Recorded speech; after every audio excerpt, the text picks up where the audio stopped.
A little bit chilly. A little bit chilly.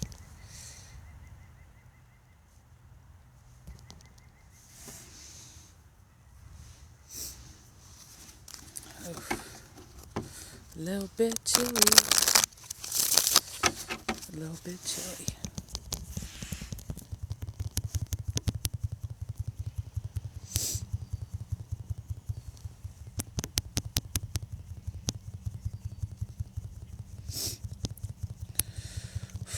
Welcome in, Miss Lucy. How's it going? We are just getting started.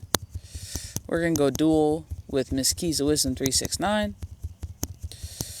We might be out in the woods for maybe an hour. It's a little bit chilly. I'm hoping the sun really busts through, but we shall see. We shall see. Welcome in, guys. We are just getting started. You have not missed anything. We're out in the woods today. One more time. We're out in the woods.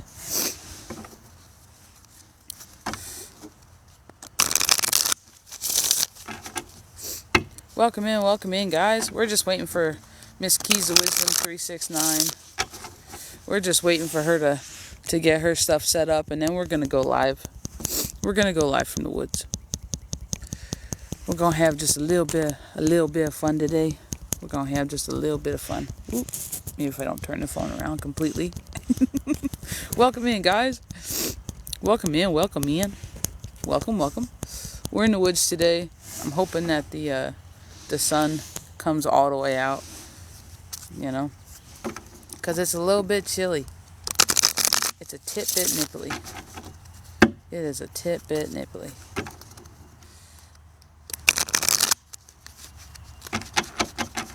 Welcome in. How's everybody doing today? I know we're a little bit late. We're a little bit on the late side, but that's okay. Better Days 2000. What's up? Ain't that the truth, dude? Ain't that the truth? We are just getting started. We're waiting for Miss Keys of Wisdom. Thank you for the follow. We're waiting for Miss Keys of Wisdom 369 to get here. And then we're going to be doing dual reads today. We're going to pop off. Morgan, does Chris think I have someone? I don't know, Miss Morgan. I can't feel into Chris without his energetic permission. I can do a love relationship read for you, but I can't pull on somebody without their okay. My team just won't answer any questions. We'll just sit here in silence the whole time. 3 crows. Interesting.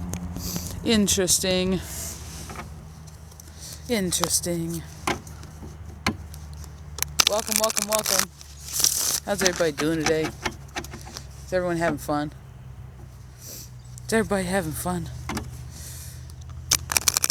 Jermaine, will Della and I get back together? Is that Della? Yeah, Della.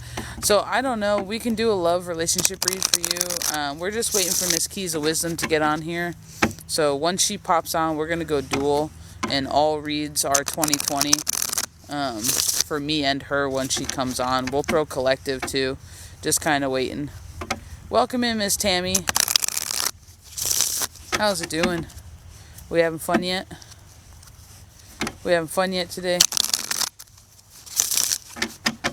Go see if we can add her yet. Nope. Yeah, so we're still waiting for her to pop in. Welcome in, Megan. Dude, how's it going? We're just waiting on keys. We are just waiting on keys. I'm sorry, Miss Tammy. I hope you had a peaceful transition. It's a good day. Good. It's nice here. It's just a little bit cold. It's a tit-bit nipply. And I'm hoping keys hurries up because I'm already getting chilly. So we might have to take it. I might have to take it in the building because it's already chilly. But obviously, if I move, I'm just going to take you guys with me. But I hope it's a good day. We're doing reads today. I'm just waiting for Miss Keys of Wisdom. We're going to do dual reads. Everything's 2020. And we're going to throw collective. We got Cash App and we have Venmo. So if you want something felt into, if you maybe want a general, or if you want something like that, let's go ahead and do it. We'll do it. Karma and Kisses. Thank you for the follow. Thank you. It's cold by you too, Miss Tammy. Yeah. Yeah, it's like not bad. Like there's like zero wind until there's wind, and then it's super cold. Like there's like one little ray of sun, but the second the wind blows, I'm like, stop. Like stop wind.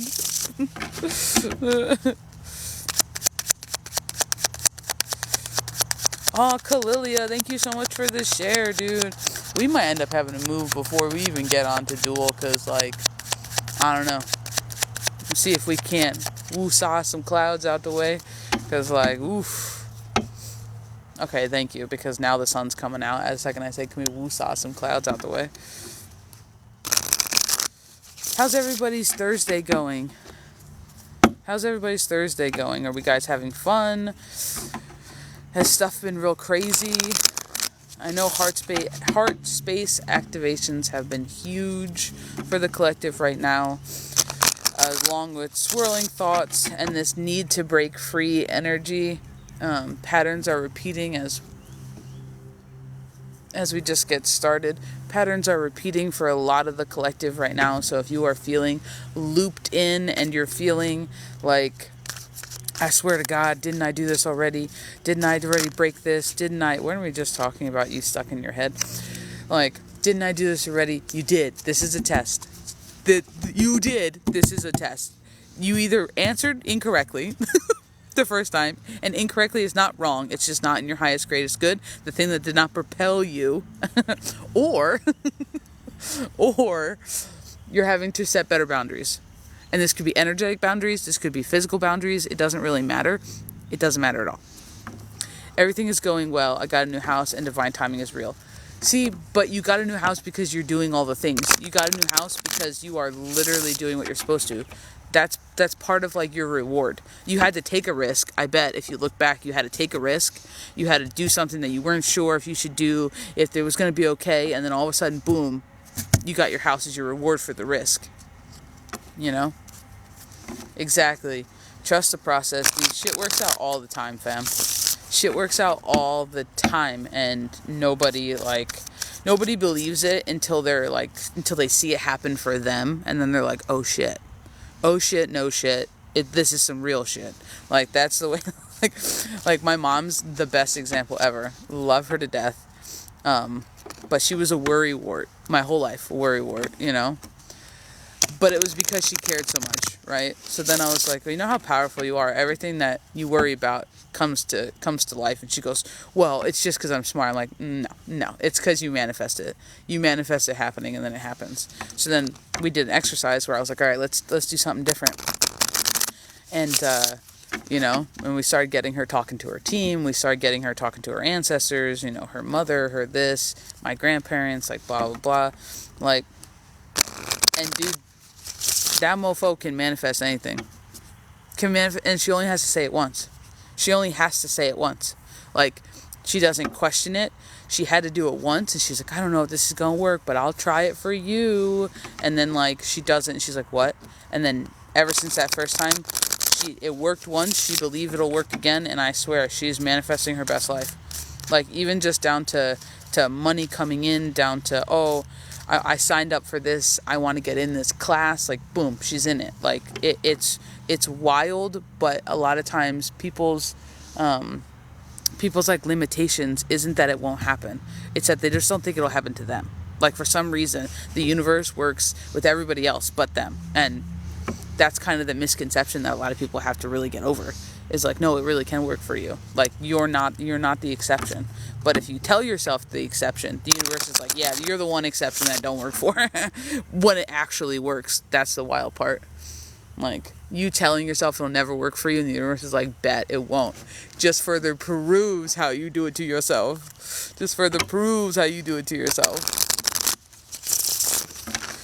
And just know it's going to happen. Let me see if Keys is on here yet. Nope. Dang. Do me a favor, tap that screen if you're in here. We're going to try to keep this going. I'm just waiting for Miss Keys of Wisdom 369. If you guys have collective questions, like, feel free to drop them down. Like, let's do it. Let's bust out some collective questions, you know, and just keep in mind, collective questions are questions that don't require me to feel into you for the answer.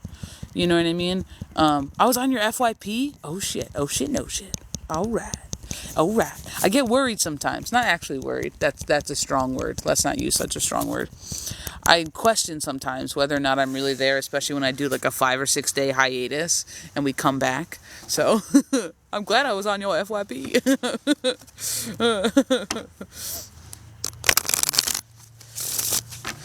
I check for you. Well, thank you. It is much appreciated. It is much appreciated. It like struck me as that there's one. I'm sure there's more than one creator, but there was a creator that came on my FYP. I have no idea what his name is, but I think he does like foot and mani-pedi stuff or whatever, and he's like Asian or whatever, and he always does these videos that are like so overdone. And he's like, and you're like, I check for you, and like he's always like, sit down, I do for you, I do nail for you, and it's so funny. And he's doing it on purpose because there's videos where he just talks completely normal. Like, but that just made me think of that. It did notify me. Jessica R, thank you so much for the follow. It did notify you, dude. Talks on some stuff, man. Talks on some stuff, but it's okay. It's okay because I don't know, because the universe is gonna make it right. I just know that whoever finds me when they find me are supposed to find me. That's the way I put it out there. I mean, you've been in my room before. You know, we ain't pining for nothing. But, dang. Wonder where Miss Keys is. Dream Angel, how's it going? Dude, I hope you're having a good day. I hope you're having a good day. I know that's right. I know that's right. Thursday is therapy day. A lot to unpack here. Oh, jeez. Well, you know what? Like, if therapy works, like, then do it. Like, if it works for you, then do it. I do therapy, like, with myself, with my friends, with Keys, you know? So, I always grew up in the, like, you just need one friend. You don't need a million of them. You just need one. And if you guys could be like ride or die, then you don't need to pay for therapy, because chances are you get what therapy gives you from that one friend. You know what I mean? Like, but ain't nothing against it. You do what you gotta do. Whatever makes it right and okay for you. You know what I mean? Like, because I like think there's just like a misconception. I feel like when therapy comes up, like. I understand, because like I don't like therapy. I don't. Not for me. But I'll sit here and I'll do this all day long with somebody. So it's like, I don't know. I don't like the connotation that's put on it. I don't like the labels that come with certain types of therapy or certain therapists, you know, in their practices. But that's just me. That's just me. Mine has been shadow work with the infernal. Yeah, dude, like, shadow work's wild, and I know I don't do it traditional, I guess. I don't do it in the traditional way. We kind of go a little sideways at it, but dude, like, that just sounded larger than a bird. Like, but it makes a difference, you know what I'm saying? Mine is where shadow, in the past, I can't really trust the people closest to me. Yeah, but see, but you literally know that, though. Like, so for you, your impartial party is what you need. Like, you know what I mean? Like, that's discernment. That's knowing what you need and then giving it to yourself. You know what I mean? Yeah, exactly. So it's not that it's a bad thing. It's not. You know, it works for certain people, and if it works for you, then do it. Because that's the whole goal, is to figure out what works for you and to do what you need unapologetically. Like, that is the goal all the time, to do what you need unapologetically. And my hair is like all over the place, and I keep forgetting to bring like a stand to lift you guys off the table. But what's up? I don't know why I just pinkied. Like, I don't know why I just pinkied. I don't know what this is. I don't know if this means something to you, Crow. I have no idea. But I was gonna throw a deuce out, and then all of a sudden I like went to this, but then I don't know, my thumb got lazy, I guess, and was like, ooh, pinky, pinky. So, like, I have no idea. But what up? And I think that's funny. Somebody asked me yesterday if I saw crows, and I told you no. But then we sat down here and I started the live, and we had 3 crows flying around. So, I guess the answer is yes now. The answer is yes now. Yesterday was a no. You know, it doesn't mean anything to me. It will show up one day. You're like, I don't know. It could have just been the fact that it's a little bit on the Chile side, and my thumb got lazy, and instead of doing this, we did this. I don't know. like, oh, we might never know. You know what I mean? All right, Keys just texted. She said she'll be here in a hot second. So we're doing dual reads today, guys, with Miss Keys to Wisdom 369. Everything is 2020. You'll hear from both of us, so 2 readers for one price. We have Cash App, we have Venmo. It does not matter when she comes on. It does not matter who you send it to. If you're in her room, if you're in my room, and we do it all on the backside, so don't worry about it. You know, it's all love, no worries. But we're going to go collective the second she gets here, too. So if you guys have collective questions, if you have shit you want, you know, whatever, feel free to drop them down in my room. Please tap that screen. Please share the live. Please, all the love. You know what I mean? Like, let's go. Ooh, she's on. Okay, here we go. I'm gonna snatch her. I'm gonna snatch her. Ugh. She went out and in. She'll be back in a second. Hold on. She went out and in. That was you who asked, Kalilia? Oh shit. No shit. Why so much collective energy with X coming back besides Mercury? Well, so part of it depends on your connection, because a lot of people who have soul ties, their soul ties are flaring up because if they're not connected right now, they should be. And I don't know how to make that make sense. And I don't necessarily even mean in a relationship, because soul ties don't always mean a relationship. But that's your soul family. Like that's your tie. So it could be a best friend, it could be a whatever. A lot of that's coming back is because there's lessons to be learned, and the lesson is to kind of like heal, grow, and then come back together. Now, a lot of the X stuff, in the spaces that I've been privy to, and the understandings that I have, if we take the planetary alignment out of it, because I think that only amplifies the already present energy, we're repeating a cycle that has already happened. And when we're talking about X's in a negative connotation, so like let's say you're super X, you're super narcissist, you're super whatever, right? Like, we'll take it from the negative, like, dude, I don't know what's going on with the narcissistic or the narcissistic tendency collective or the unhealed, like, holy hella burn it down collective, but like, they're on some bullshit. Like, straight up on some bullshit. Like, 100% of the time. Don't know what is going on. But right now, they're in full spiral mode. Like, their masks are falling off. They can't contain the fact that their masks are falling off as quickly as they have been. Like, it just, like, completely wild.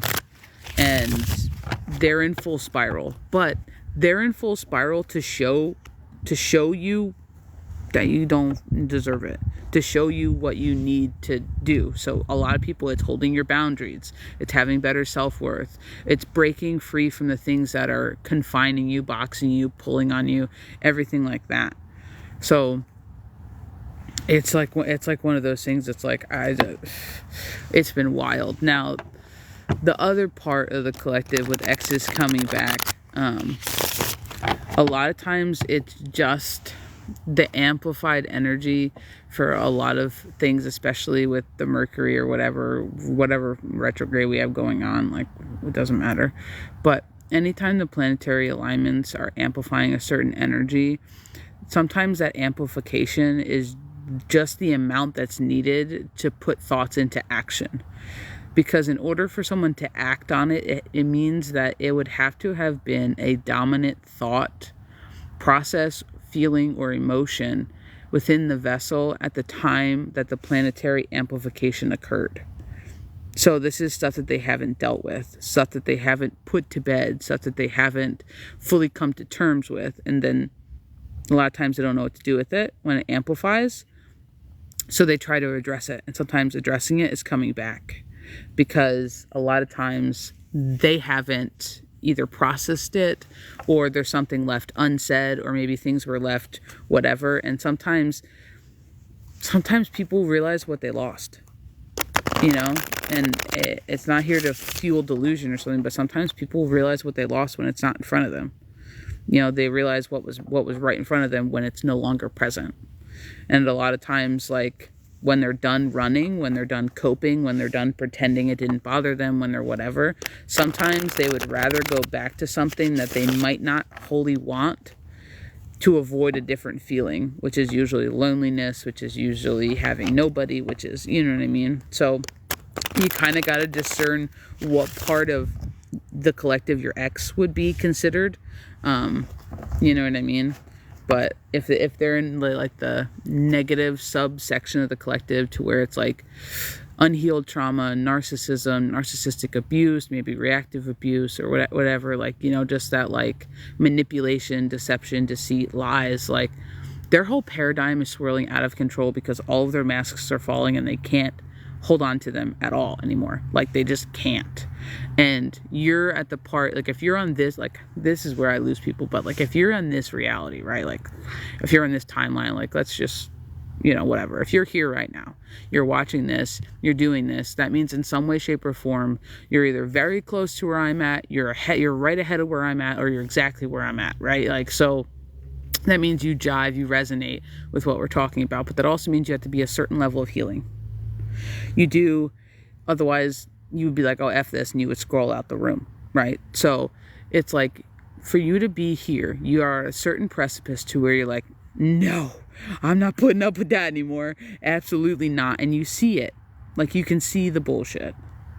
And when that happens, you know what I mean? When that happens and you get to that part of things, like, they no longer have that control over you. And when they no longer have that control over you, they will spiral and spin and act a temper tantrum and have a whole ass freak out, because they lose that control over you. They lose their ability to trigger a response from you. You are disconnected from the fact of what they do has an effect on who you are, what your worth is, what your emotions are. And a lot of people can't handle that. And so and take it out of the narcissist. Like, anytime somebody feels something slipping away, what is this?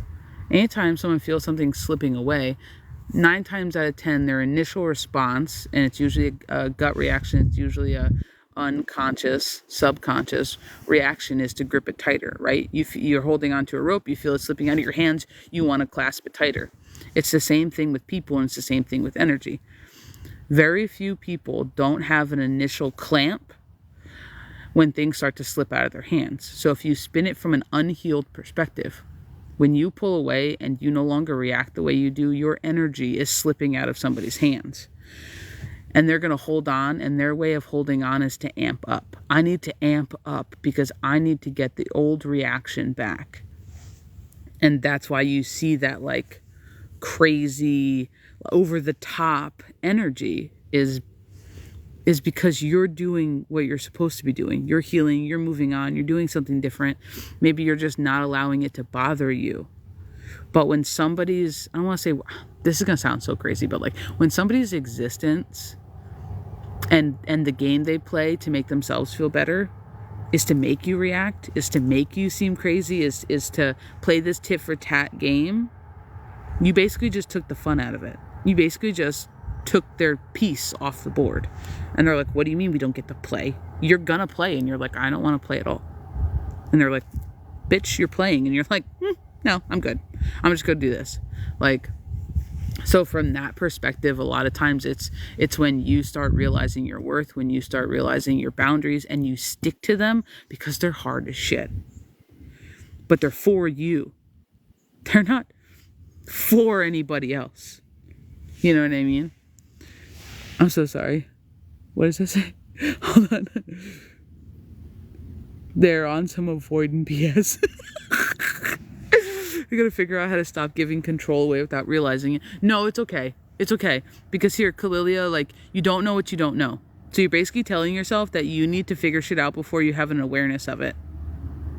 No, we're not doing that. We're not playing those games. You're not going to tell yourself that you're not doing something correctly because you just realized it now. No, absolutely not. So I want you to do the opposite. So you need to just, when you have an awareness of it, that's right away, that's when the action changes. That's when you're like, oh, I didn't realize how much of my energy I was allowing someone to take or to siphon or to use or to pull on me. And it stops here. And we're done now. And we're like, that's what you're going to do. And the more you do it, the faster you will realize it, because you have to allow yourself to have the awareness, and you have to tell yourself, good job. Good job, energetic discernment, for feeling as though I was being pulled on from an outside source. Right? But the problem is, if you don't give yourself a little pat on the back when that shit starts to happen, when you start making these moves, what happens is you basically tell yourself, like, that it's not okay, the decision that you made, and that it's not good. Like, you're basically shitting on somebody. It's like the kid who builds a sandcastle and their parents come over and go, ew, only one little, you literally made one. Awful. And you walk away. The kid's never going to want to build a sandcastle. It's the same thing for your discernment. If your discernment finally happens, and then you beat yourself up on how it happened, how long it took, what happened once it happened, like, it's never going to want to do it again. It's like, never mind, don't pay attention to me, don't look in my direction, I'm just going to keep quiet, and that's what happens. So you have to almost train it the opposite way. Hello, here from your full swing video. Oh, thank you so much, Sylvia. Sorry, I can barely see it. Sila, I'm so sorry. I'm so sorry if I say your name wrong. I can't really see it because of the sun and a million other things. But thank you so much for the share, and I'm glad, because I know I needed a swing, and if I physically need to get my butt outside to ground, I know the collective's in some holy hella swamp somewhere, because I don't know. Because I usually don't have to go very far, but like I was outside for like almost 45 minutes swinging, and then I was like, I need to share this, because this has been a message for the last like 2-3 days, and I don't like the chance of feeding delusional like love relationships. I don't like any of that, so I try to avoid those types of messages even when they come in. And sometimes Spirit's like, oh no, bitch, this one's this one's unavoidable. And that's what the swing video was. And 2:02 on the clock, I gave no shits. I was on the swing, like trying to video. So I'm glad it resonated in some way, and I'm hoping that you're the divine feminine who is feeling the pull and attempting to stay grounded, versus the person who's fighting themselves in order to gain the courage to move or leave or change. You know what I mean? My mom's favorite game when I was a kid was called Aggravation. Oh, that doesn't... And I walked down the aisle to a song about narcissism. Oh my God. It's hard. I've been realizing leaks for a year. Yeah, because everything happens in stages. Like, you don't you don't realize, like, usually there's inklings, and we call inklings red flags. Like, usually there's inklings that the boat's sinking before you're on the bottom of the ocean. You know what I mean? Like, usually there's something that comes in that's like, I feel like we're getting a little bit. And for everybody, it's a little bit different. Like, for some people it's literally like oh my God, I feel like we're getting closer to the water. For some people it's like, why are my feet getting wet? Why is the carpet wet? Sinking. Now that I know my awareness that I'm sinking, what am I gonna do with it? Sinking. Now that I know my awareness that I'm sinking, what am I gonna do with it? Religion encourages us to do that. Culture too. Like, women are socialized this way. Yeah, exactly, Amber. And we're just rewriting it how it works for us. You know what I mean? And it doesn't mean that you can't have religion. That's not it. It's just, you have to take everything you're told and internalize it and be like, is this for me? Does this work for me? Because religion isn't bad. It's not. If you look at the cores of religion, it's fine. It's when humanity gets in the way and starts fucking shit up. Let's be honest. You open the texts, not all the texts are bad. You know what I mean? But it's just, you gotta take it back. Crows, I feel like Kalilia. So much of this. No worries, lol. Weird word to pronounce anyways. Scylla. Scylla. Oh my goodness, like a windowsill. I'm so sorry. Well, I appreciate it. I hope you're having fun. Savage. I'm a Savage. Tell him he needs to face me. Everybody. Dude, like, honestly, all you can do, and me and Keith had to talk about it this morning. We just had to talk about it before we got on live. All you can do is set your boundaries, no matter what the fuck it feels like, no matter how awful it might feel to tell somebody to shove off unless you're coming correct. You have to. Correct. You have to. Like, and I tell people all the time, and I had to learn the hard way, especially when you're in relationships.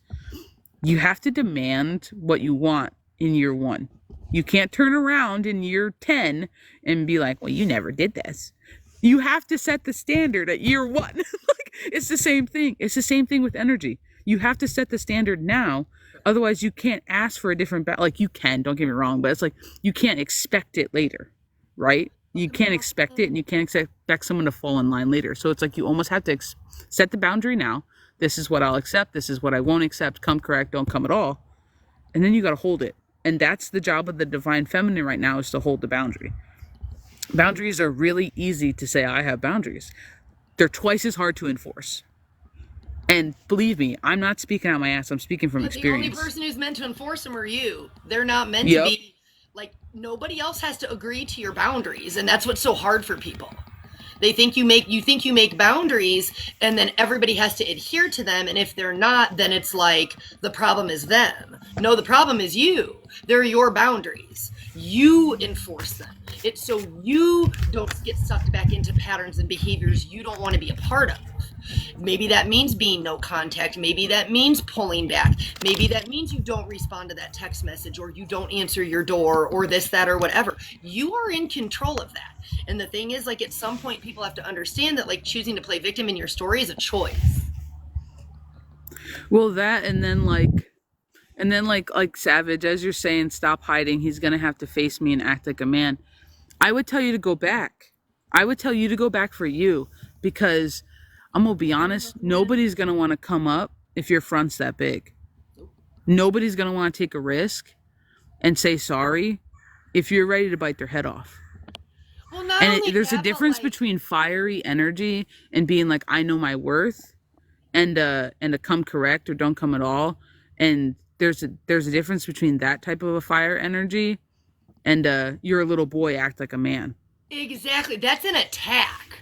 Like, and that's what people have to understand. Being that divine feminine and you're trying to lead by example, that means allowing your masculine to be emotional and to let their guard down with you. But if you're already coming confrontational, like, well, you need to come as a man and you need to come, you're projecting that they're lacking something, and energetically speaking, that's going to be felt. And then you're actually repelling what you want and attracting what you say you don't want. And it's like one of those things, like, and I'm not saying that's how you meant it, but it's a good thing for everyone to think about. Like, you want to be neutral. The whole point is to be neutral. I can love you, I can unconditionally love you, but there's just conditions for you being in my life. Do it over here. Like, there is conditions for you being in my life. You have to act, like you said, you have to act like a man. But you don't want to come out with your teeth bared, because you're supposed to be creating a safe space within yourself that other people feel comfortable being vulnerable. Yes. So it's not having no shell and not having no defenses. It's just knowing when to use them and knowing when to be soft. Because if I held a gun to you and told me to tell you my deepest, darkest secret, right? You wouldn't feel safe to do that. You would pick like a level 10 secret. Like, and that's the same kind of a thing. You can't come at him with his teeth bared and be like, why aren't you being soft? Why aren't you standing up? Why aren't you like, it's almost like you have to be the opposite. You have to be what you need from him, from you. Like, you have to become that. And then when he comes correct, you can allow him to be that, and you don't have to be that.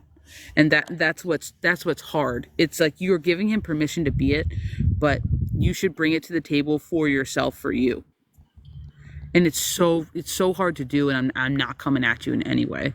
It's so hard to do, but these are all just things that like we've had to do. Both me and Keys have had to do it, and it's hard as all get out because we're both super caring people. We're both very understanding people. We would love to have a conversation type of people, but it's like one of those things, like, you know what I mean? Like, you have to know when your limit is, and sometimes when you're dealing with people who aren't at your level, you have to be okay to be like, you're not at my level. I love you, but in order to be over here with me, you have to be on my level. That's your boundary. That's your condition for being in my life. You know what I mean? What does this say? I'm sorry. I missed you guys. I'm so sorry. There's boundaries you put up on yourself and boundaries you enforce for somebody else. Your boundaries are over for you. Your boundaries are. I politely disagree. I'm gonna politely disagree here, because here's the thing: when you're saying somebody is gonna adhere to your boundaries, that's ego. I'm sorry, but it's ego. Your boundaries are for you and you only. And when we say you and you only, if you don't want somebody to treat you a certain type of way, do you have control over their behavior and their actions? No, you don't. You have control over if they have access to you or not. It's that simple. Your boundary is I'm not going to allow you to treat me in that manner. So as a result, you don't get access to me. I'm not going to I'm not going to text with you. I'm not going to have a phone call with you. I'm not going to sit down with you. But see, there's also this as well. Our expectations that we hold for something are not necessarily something that someone else agrees to. So that's the thing. When we say boundaries are for us, your expectations of how someone is going to treat you are yours. They don't necessarily agree to them. Thus, if they're not agreeing to the way you want to be treated, it's your boundary to enforce to, again, say, I'm not going to engage with people who talk down to me, who cheat on me, who lie to me, who this and that. Those are yours to enforce. You don't get to control how somebody else behaves. And if you're trying to make them prove themselves to you, that is ego as well. Because right now we're sitting in a space where people are really learning to redefine what it is to be a balanced masculine and a balanced feminine. Because so many people have been in an imbalance for so long. So the thing is, when we tell people things like, well, you need to be a man, your expectation and your definition of what a masculine for you is might not be what that masculine is thinking balanced masculine energy is for him. So that's the thing. That's where it gets real, kind of the waters get muddy, because we're trying to find this balance. And the way society has said that we need to be is what's gotten us into this imbalance. So it's also about showing people grace along the way while they figure out what that balance is for them, and giving each other the room to grow, learn to effectively communicate, which, see, the thing is, most people where communication is involved, people don't listen. People react. Communication is a two-way street. And when they say two-way street, it's not because there's two parties. It's a two-way street because it is verbal communication and receptive communication. You have to be able to speak clearly, but you have to be able to listen as well. And so many people get like this because they're only listening to respond. They're formulating their response without actually listening to the person and seeing where they're at. So 1,000% agree with Keys. So Jessica R., my sister-in-law is a total narcissistic person with 3 kids and always damsel in distress, needs rescued. And then been gray rocking her, but wants to move back to hometown again. Thank you, Jerry, for the follow. Wants to move back to hometown. Hi, Miss Cat. Other people are like rain. We can't control it, but we can wear a rain jacket, having boundaries. Or you cannot go out of your house and participate in it. No, but you know what? You can't help people in their victim state. No. The way that you can help people who are in their victim state is by not playing into it. So if you know that they're texting you or they're calling you to complain, it's just going, oh man, I gotta go.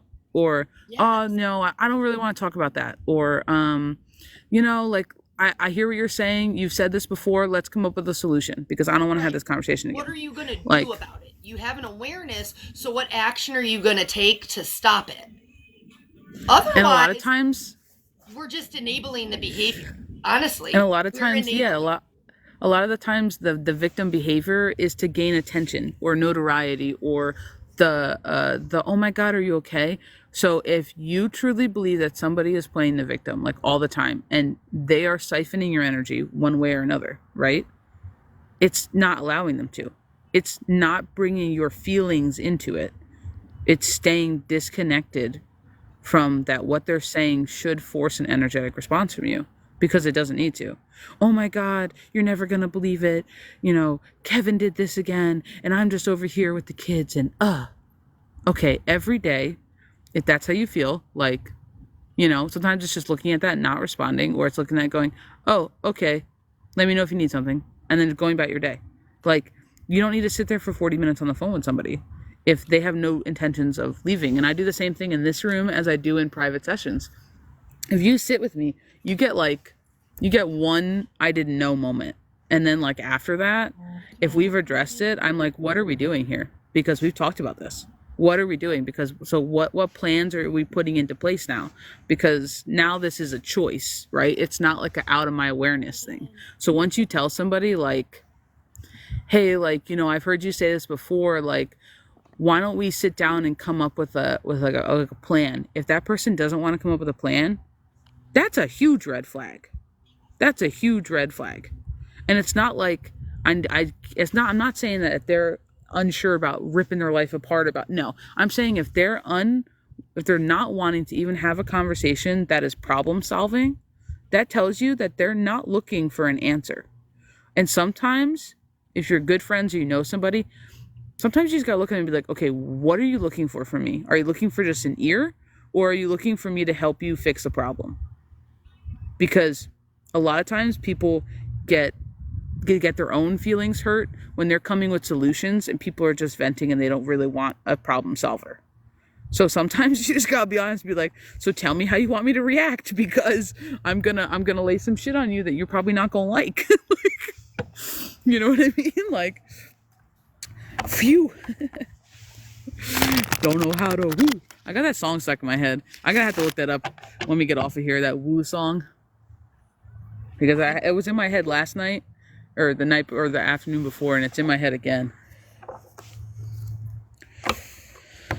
So we are doing reads today for 2020. We had some technical difficulties with Miss Keys getting on. Reset the internet because they're trimming trees behind the house on the creek. What it is. Oh, Cash App for Kalilia? Okay, hold on. Let me look.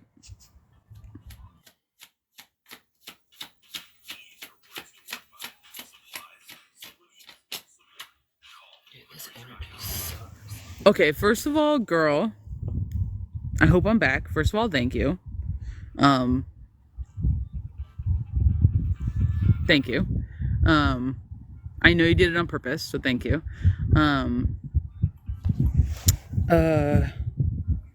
Do you have any specific I'm sorry, like anytime someone just does something that's nice, like it literally like disrupts the neurons in my brain. Like it literally does. It just sends me into like shock and awe phase. Do you have any specific questions that you would like Mrs. Keys and I to feel into? Wait, or any topic? Yeah. I'm not Mrs. anybody. MISSIS or ES, Mrs. Not MRS, MISSES. You're just coming at it all wrong, sister. No, man, I'm not Mrs. Nobody. I'm sorry, Madam Keys.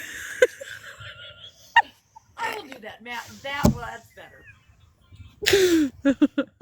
Ma'am, miss. Ma'am is fine. I'll take a ma'am.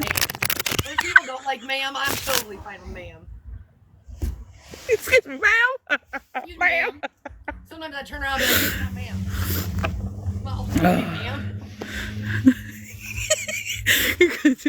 It's like, you're coming at my guy all wrong. That's the wrong tone. That's what flashed in my head when you're like, who's ma'am? or that video where that person was at was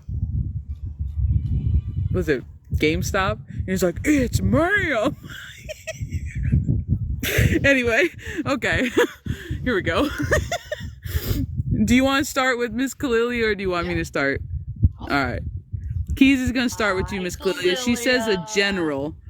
She says a general, what do I need to know? List is open, guys. We are doing Cash App, Venmo. You can send it to either me or Miss Keys of Wisdom 369. Doesn't matter. We'll do it on the back end. It's 2020 for reads, and we got a couple spots open. We're popping off with Miss Kalilia for a general. Miss Kalilia, I feel like you're sitting in a place right now. You're almost longing for something. And when I say this, you've been working so hard on taking care of yourself, and you're still kind of standing in your own way, though, because I feel like you're looking for things in the wrong places, if that makes sense. Like, I feel like you've just freed yourself from and I know you recently filed for divorce and all of these things. You're stepping into this new place with yourself energetically, and I feel like you're almost at this, I have the activating your higher self card out here. And when I say that, it's like your team is giving you all these little signs and synchronicities, and it's almost freaking you out because you've never experienced this before. That it's like I said, you've got the shadow side card out here, and it's like you're still standing in your own way trying to figure out that you actually deserve all these things that you want. And right now you're integrating from the spaces that you've just left. And I want to tell you that you need to take a little more time for, I want to call it self-care, which is as cliche as that sounds, but you're loving who you are right now. And we can feel, I feel it in your energy every day. You have already changed the way that you're speaking to yourself. Hey, Rooted. But now that you've changed how you're speaking to yourself, I still feel like you don't quite believe the words that are coming out of your mouth. So right now, and I think it's integrating, you're doing a really good job at talking the talk. Now we just need you to believe the things that you're having the courage to say now. And I feel for you, a lot of this is really staying grounded in that present moment. You're somebody who tends to when all is good, it's good. When you have a little too much free time on your hands, you start your mind kind of starts going, and then you kind of get back in this place where you're at war with yourself. And not full-blown war, but you're fighting your thoughts. Things aren't happening exactly as quick as I want. Things, I just feel like you sit in this space where you're still kind of fighting your fuck shit voice, like I said. You've stepped up and you're saying the things. I can't remember what you said the other day, but you said it twice. That you're, oh God, what was it? It was basically something was non-negotiable, but you used a really good word. I just can't remember what it was. In regards to access to you. You'll know what I'm talking about.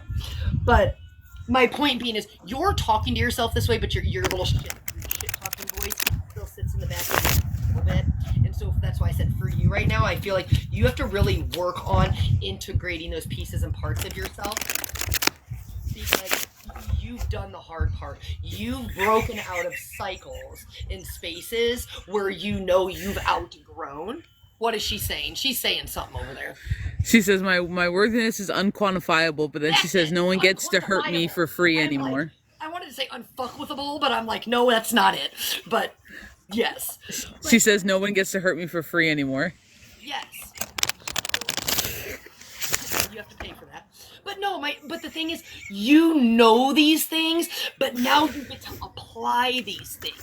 So when I say you have this awareness, and when I say this, you have the energy to enforce all of this, you're just learning how to do it right now.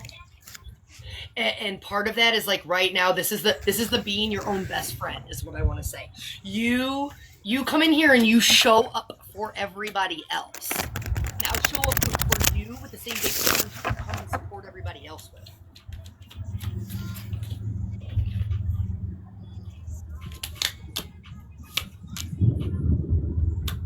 I feel like you still got a little work to do in your heart chakra, and it's still a little bit closed off and guarded. and you're gonna have to dismantle your wall, because the way I want to say it, my team's showing it to me, like, if your wall was here, you've brought it down to about your waist, so you can step over it and you kind of like convinced yourself your wall's down, but you're still a little guarded and shut off. And I feel like your team is asking for you to now dismantle the rest of it. Because like we like to talk about walls, your walls keep out the good things that you want to. And we're in a space right now where it's like your higher self and your lower self are running in tandem and you're being asked to jump. It's your blind faith moment to jump, right? The signs are there, your mission's in motion, you're doing all the things, but you gotta release completely the old ways of doing things. And it's like, I just feel like you're almost there. That spark is there. But there's just like, I just feel like you feel like you're lacking something.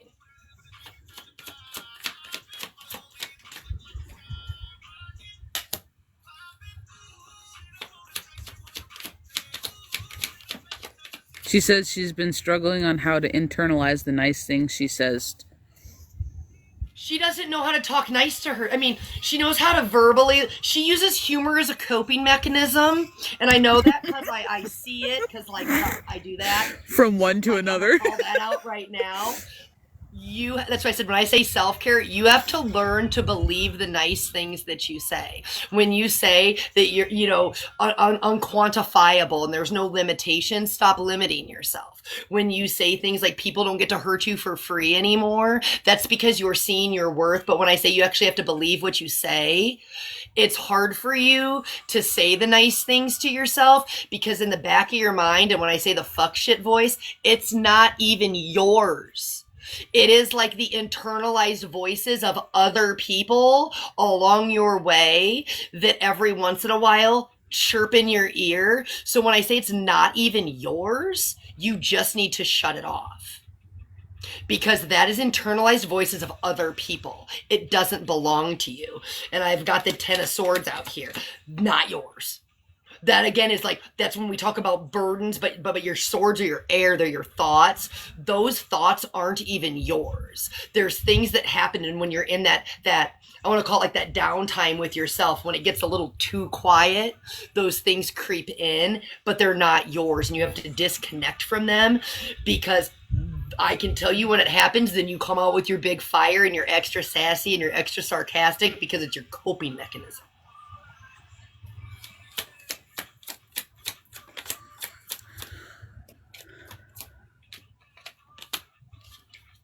I almost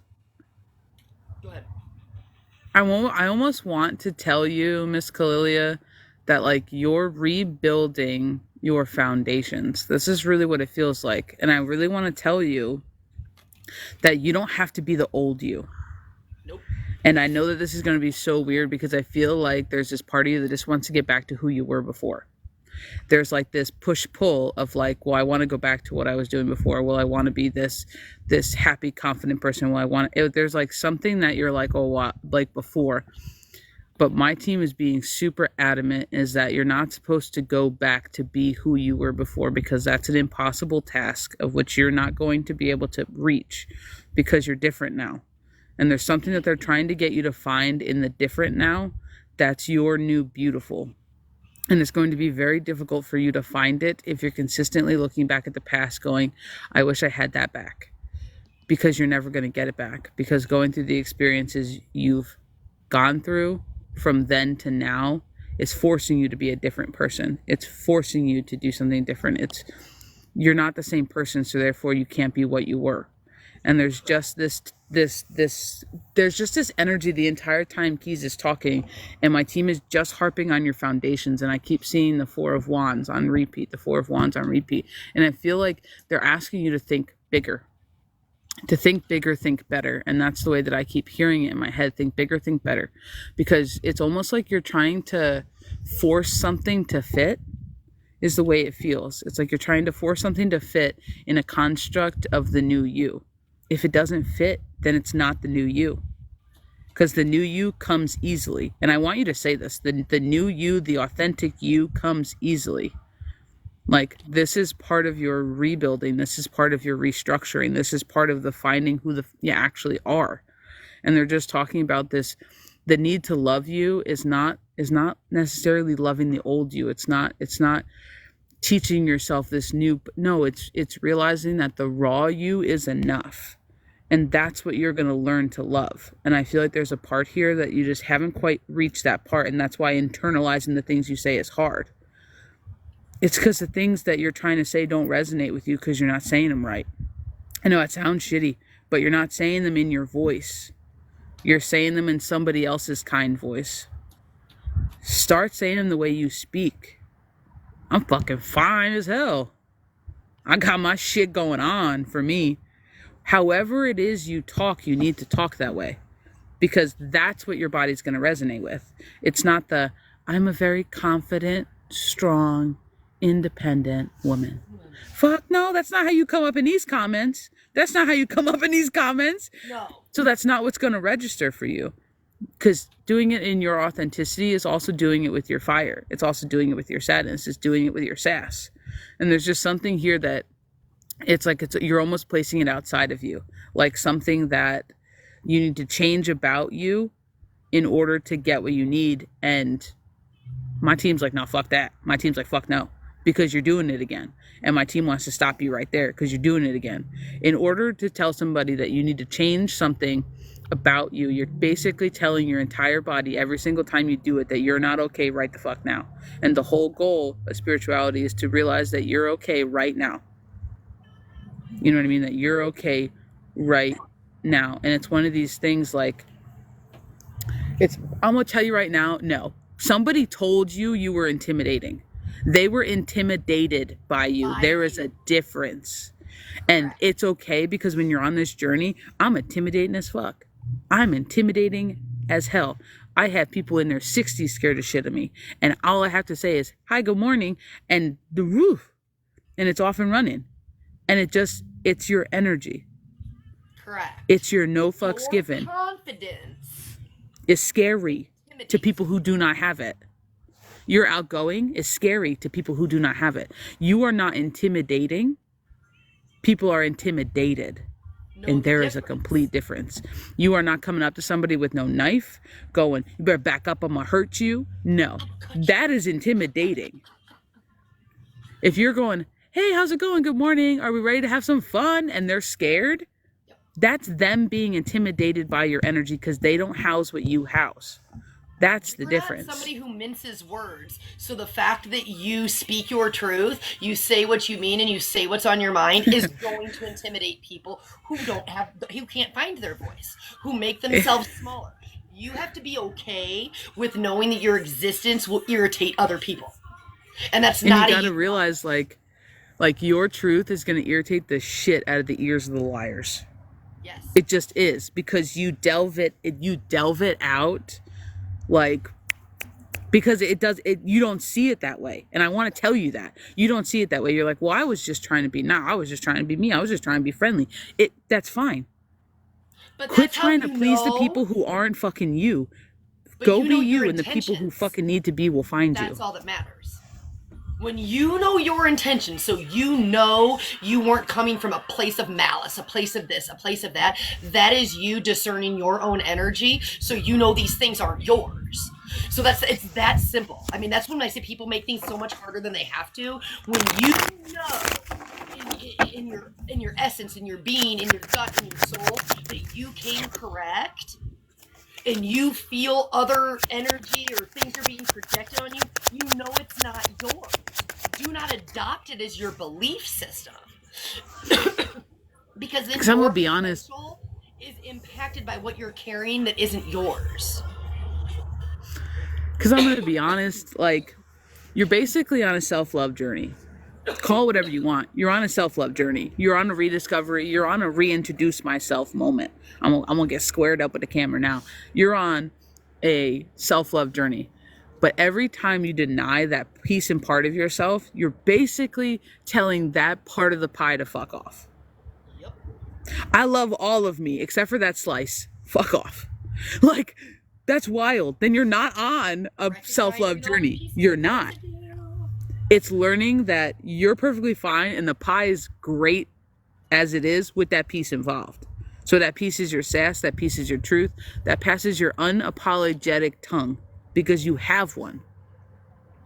And I'm going to be honest, the people who can't handle it will weed themselves out. That's what we were talking about earlier about holding on when things start slipping from you and you start changing you start making yourself smaller, you start dimming your light, you start, watching your words, saying certain things, and I'm not talking about if people don't curse and you try not to curse. That's not what I'm talking about. No. You know exactly what the fuck I'm talking about. So you got to ask yourself, are you willing to lose the people who aren't for you to gain the people who are? Because I had to tell this to a 14-year-old that I mentored at one point. And it's like, you're not going to find your real fucking friends. You're not going to find your real people surrounded by fake people because the real people don't want to be around that. The real people don't want to be around. So if you want people who talk like you, who act like you, who spit truth like you, who love the way you do, who are unapologetic and will hit somebody up and be like, damn, fam, I love you. Like, you have to walk your walk to let the people know that that's who you are, because you can't mask up and then expect that the people who are like you to find you. They're not going to find you in your mask. So you got to get comfortable with being you, and your you doesn't have to look like anybody else. That's a misconception. Being balanced doesn't have to look like sitting down, aligning your chakras every day. No, it doesn't. It doesn't. You can own your life away, and I know some of the shittiest people on earth who claim to own their life away. You're just looking for self-love and peace right now. That's all you're looking for is self-love and peace. So it's one of those things is like, you're looking for peace outside of you, you got to have it inside of you. And you can't do it by telling half of you that it's not good enough. Yes, I'm making peace with living people who didn't hurt me, behind with those who did. Yeah. You two are the best hype team. Here's what people have to understand. When people exit your life and it's abrupt, right? You didn't see it coming. It was a blind side. It was a whatever, right? Allow in like yourself a weekend or the something time to grieve living people. See, people don't talk about that. It's okay to pause and grieve living people, because the thing is, when spirit or God or your team comes in and rips these people away from you abruptly, it's because they've had enough.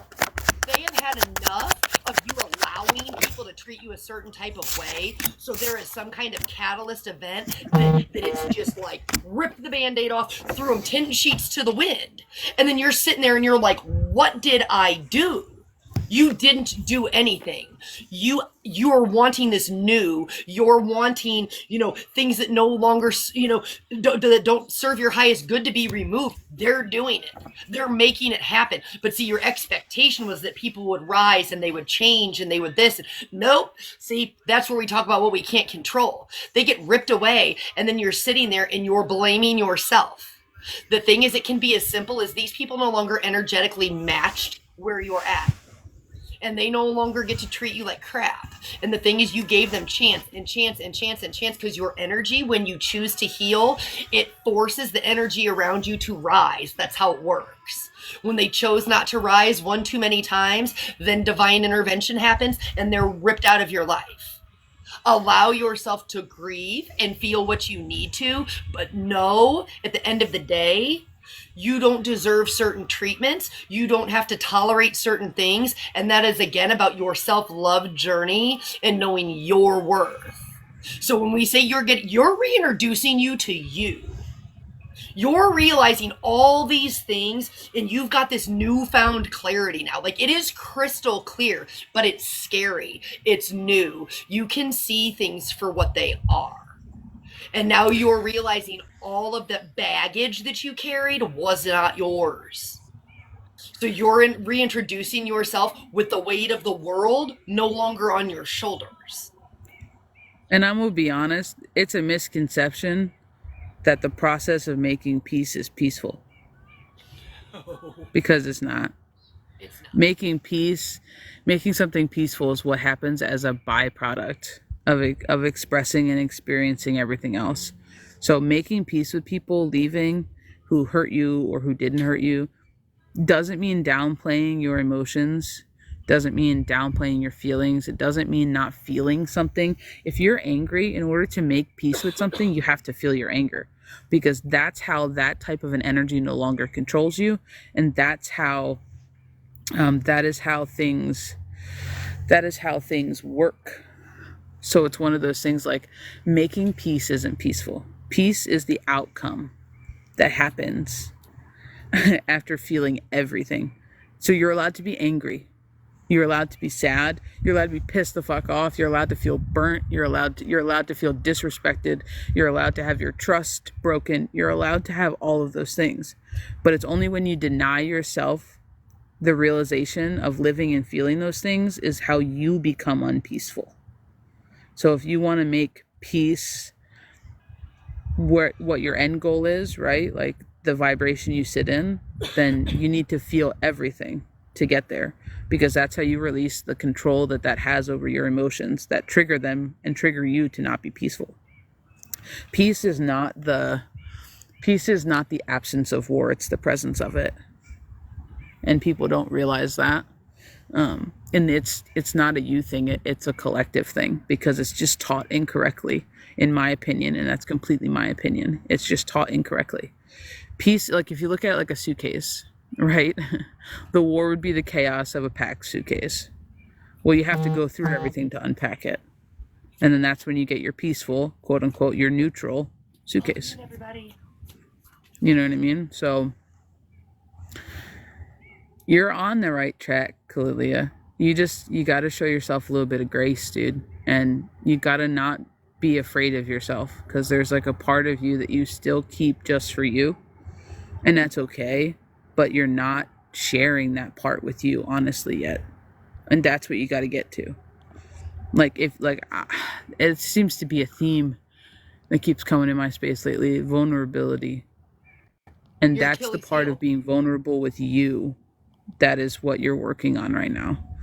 Like, you'll have a chance to be vulnerable in the outside 3D after you've mastered it on the inside, of course.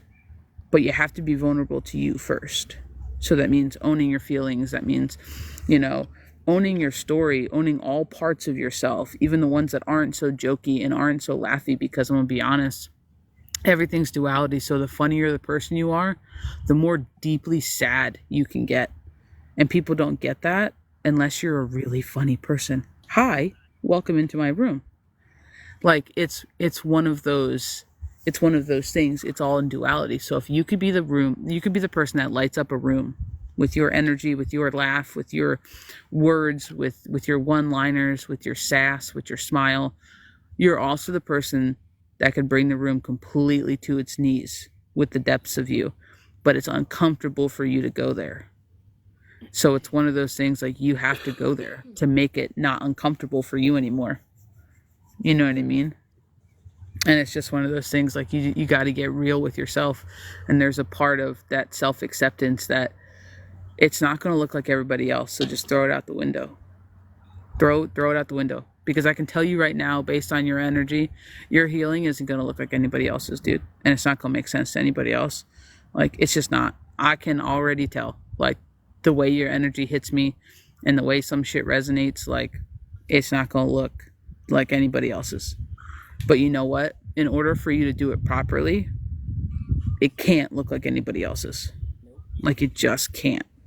And the sooner you realize that there's no right way to do things, and if you do it your own way, it's somehow wrong, you will set yourself free. The way you will learn to express yourself, your creation energy, that's yours. That is your literal creative expression. It's not supposed to look like anybody else's. It's not. Yeah, you will learn your authenticity side by side with your healing journey, and then one day you're going to wake up and be like, holy shit, I'm in my authenticity. That's how that works. That's how that works. Do you have any questions, Miss Kalilia? Because I just feel like you might have a question of a completely different topic that wasn't touched on. And if you don't, that's fine. But there just feels like this little baby question. Welcome in, everybody. Do you feel it, or am I just off my rocker keys? What?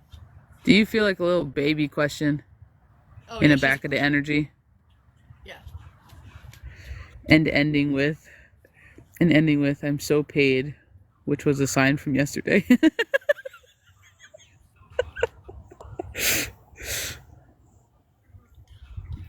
Yeah, dude, like well, as long as you don't have any questions, I just thought I felt like a little like question that was completely like off handle, but if you're good, dude, then I appreciate you in this space. That was a question. I want a little sign. Oh, wanted a little sign. Dude, that's funny. I have a chance to batch film content today. I don't know what batch is. Batch like compile, like is batch like go through, and now I know to take it. Dude, there you go. Dude, good because it's the little signs that we don't pay attention to that are the biggest things. So if you feel like you have this deep knowing that you gotta go, then go do it and go have fun doing it. Like, you know what I'm saying? Like, go do it all the way. Don't just half-ass. You film a bunch of stuff and release it slowly. Oh, well then there. Oh, okay. I know what you're talking about. Okay, well then go do it. I just call it filming, but I didn't realize there was like a word for it. But go do it then, because that sounds awesome, and that feels like something that gets you excited. Like that feels like something that gets you excited, because I feel happy. So it's like, go do that. Go do that.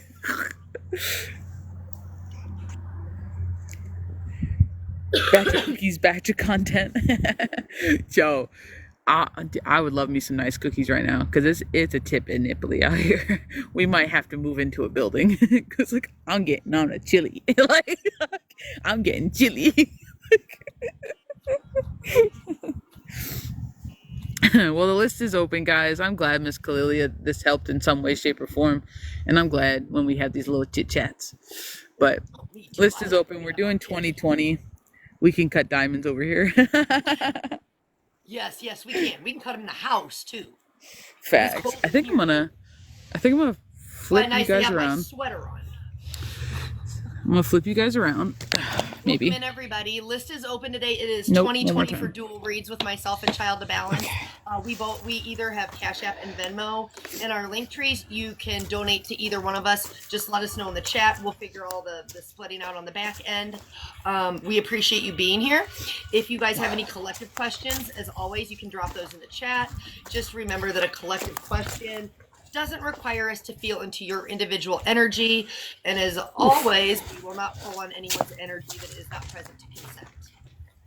Facts. I'm just moving locations. I'm gonna pop back on the screen. Welcome in, J89. I'm going to pop back on the screen in a second. I am just moving locations. If there was like a table right here, this sun right here is so nice. But no, there's no table, of course. I'm going to try to move somewhere where my little booty is not frozen. Yo, I've been here since like noon. It's chilly. I was on the swings. So real for that. Hey, it is what it is. We just speak how we speak here. Yeah. It's a tidbit nibbly, and my little booty was cold. That's all I got to say. So I gotta move. Where is that so cold?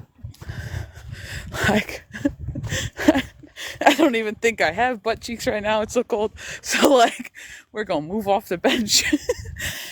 We might just go to the car for a second, but we're still taking reads because y'all already know I barely use the cards anyway. So like, it's all good. In my car. Like, bruh. For real. Oh, really? Is that how you feel? Oh. Some people need a little cold air, a little look at that.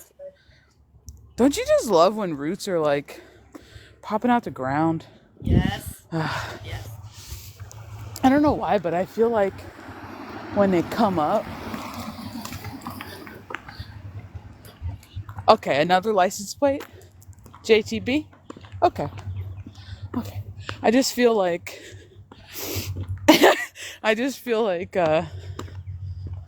Oh, yeah. I'm not even gonna finish the sentence because I don't remember what I was saying. That's what happens. That's how cold it is. I don't remember what I'm saying. More passion, more energy in the car. Oh, okay. Hold on. I'm gonna check spaces. Give me 2 seconds. Nikki says she sent one, so let me just. Whew. Oh my God. Whew. Love you down. Okay, hold on. Dude, dude, just sitting in the.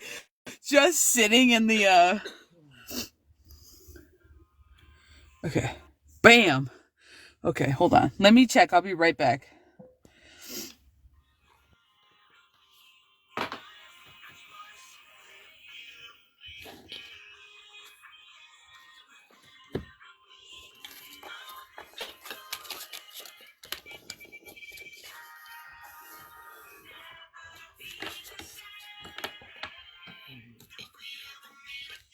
Okay, Miss Nikki, we got you, dude.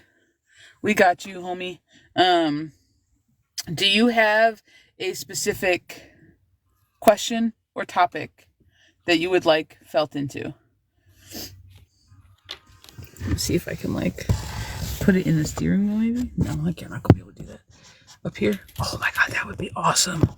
Okay, I might be able to do that. Hey! Universe saw me drowning at a job I didn't like and laid me off, LOL.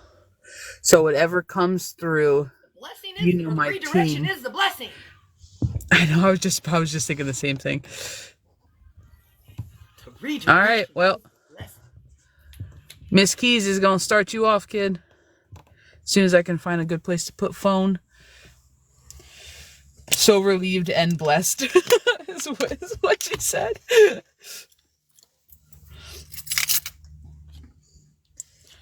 Okay. Sorry. This is going to be wild. I don't think I've ever done a recording from the car. Hold on. Hold on. Car all the time. It's like the only quiet place is a mob. No, that guy's so weird. It's okay. We'll make it work. No worries.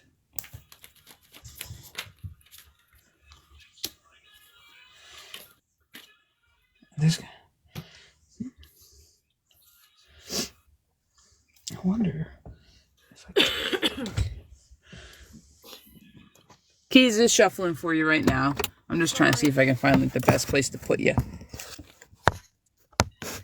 Oh, dude, that's legit. Bet. Okay, Miss Nikki. Right now, I get that you're sitting in this energy of letting go to make room for what you want, but my team is saying you're actually at a really pivotal crossroads right now, and that it's really important for you to stay in the present moment. However, they want you in the present moment. They also kind of want you to do I want to call it like a life review, because I have my life review card out here. But the point here is that you just said how you're so grateful, and the first thing that came out when you shared that to me was the redirection is the blessing. But my team saying you're at this crossroads, pivotal point, is to make sure that you're taking this time to actually break free from these cycles where other people determine your worth and make you feel small to say you're not. You're realizing that even right now, like I said, because you're sitting in this letting go energy in present moment, you're already sitting in a state of abundant energy because you realize that you hated what you were doing, so hence it's the blessing in disguise. Blessings in disguise are what I call the redirection is the blessing. However, many people can't see that, but you're actually seeing it. And I just keep, man, what movie is that? Totally redeemed ourselves. I swear it's Dumb and Dumber where they're like, and we totally redeemed ourselves. Like, you have the redemption card out here, but like, my team's just giving me this energy of like, now you get to redeem yourself and you get to do what you actually want to do, not what you have to do. And the thing is, that's why this crossroads moment, this present moment, this power in the pause, as they're calling it, is so important, because your team wants you to figure out what you actually want to do. Not what, and I say not, and they just go, not what's means to an end, not what pays the bills. What do you actually want to do?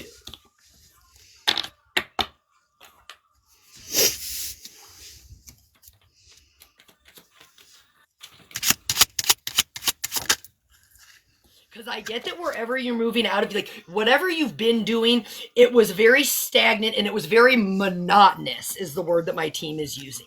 And we're like, we're not going back into the same old shit.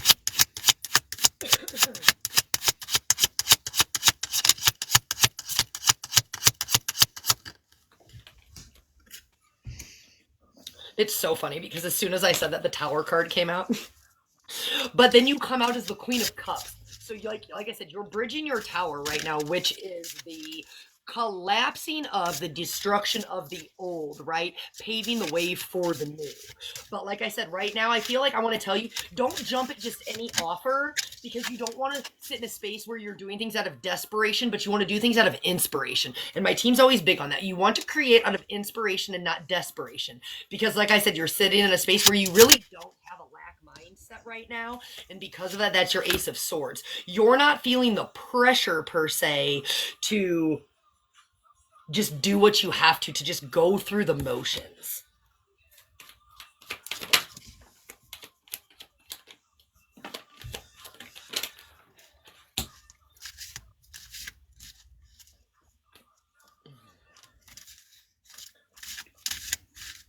Have you wanted to relocate by chance?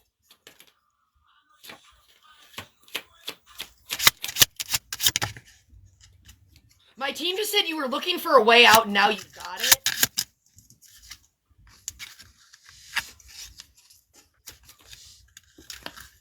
She said for so long.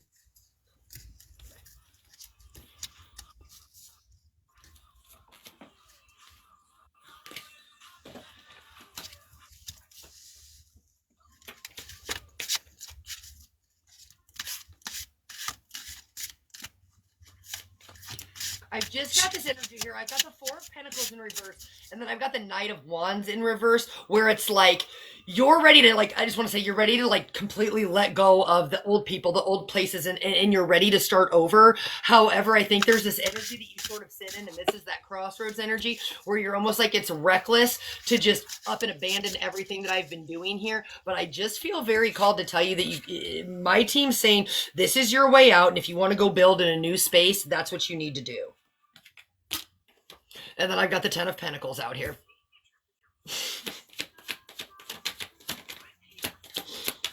Which is, I mean, the Ten of Pentacles, that is your physical abundance in your physical world. That's the way I say it. I'm not going to call it the money. I'm not going to call it this. It's the doing the things that make you happy, that light up your soul. But this is your solid foundation, and I don't feel like you want to build anymore where you're currently at.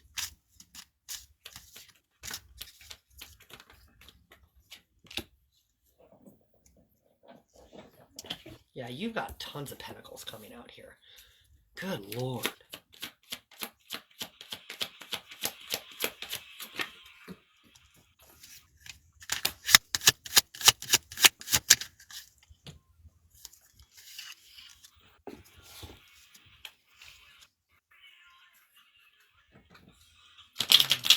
Where are we going? Where are we going?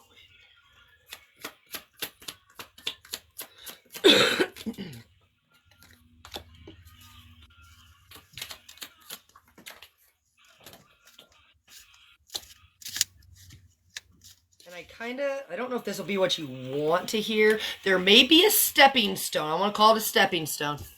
There may be a stepping stone for you to get where you want to go.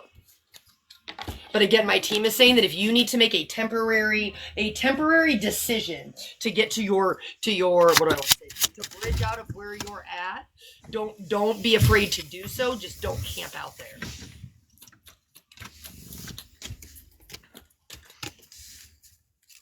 Earth energy. sorry, my cards are stuck.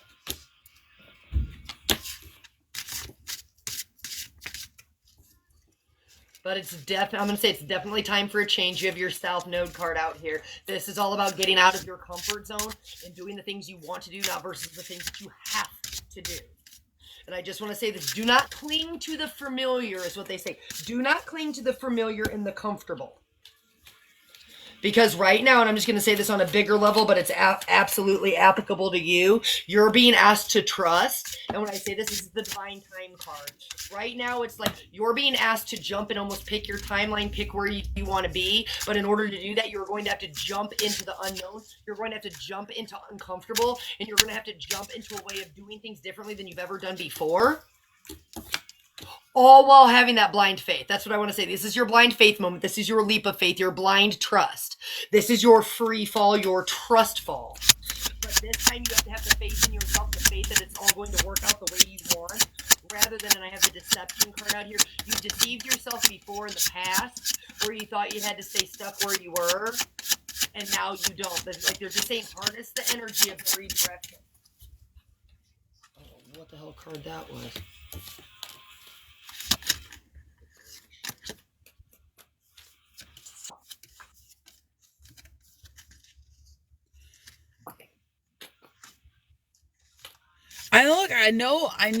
I know we keep saying redirection, and redirection's a blessing.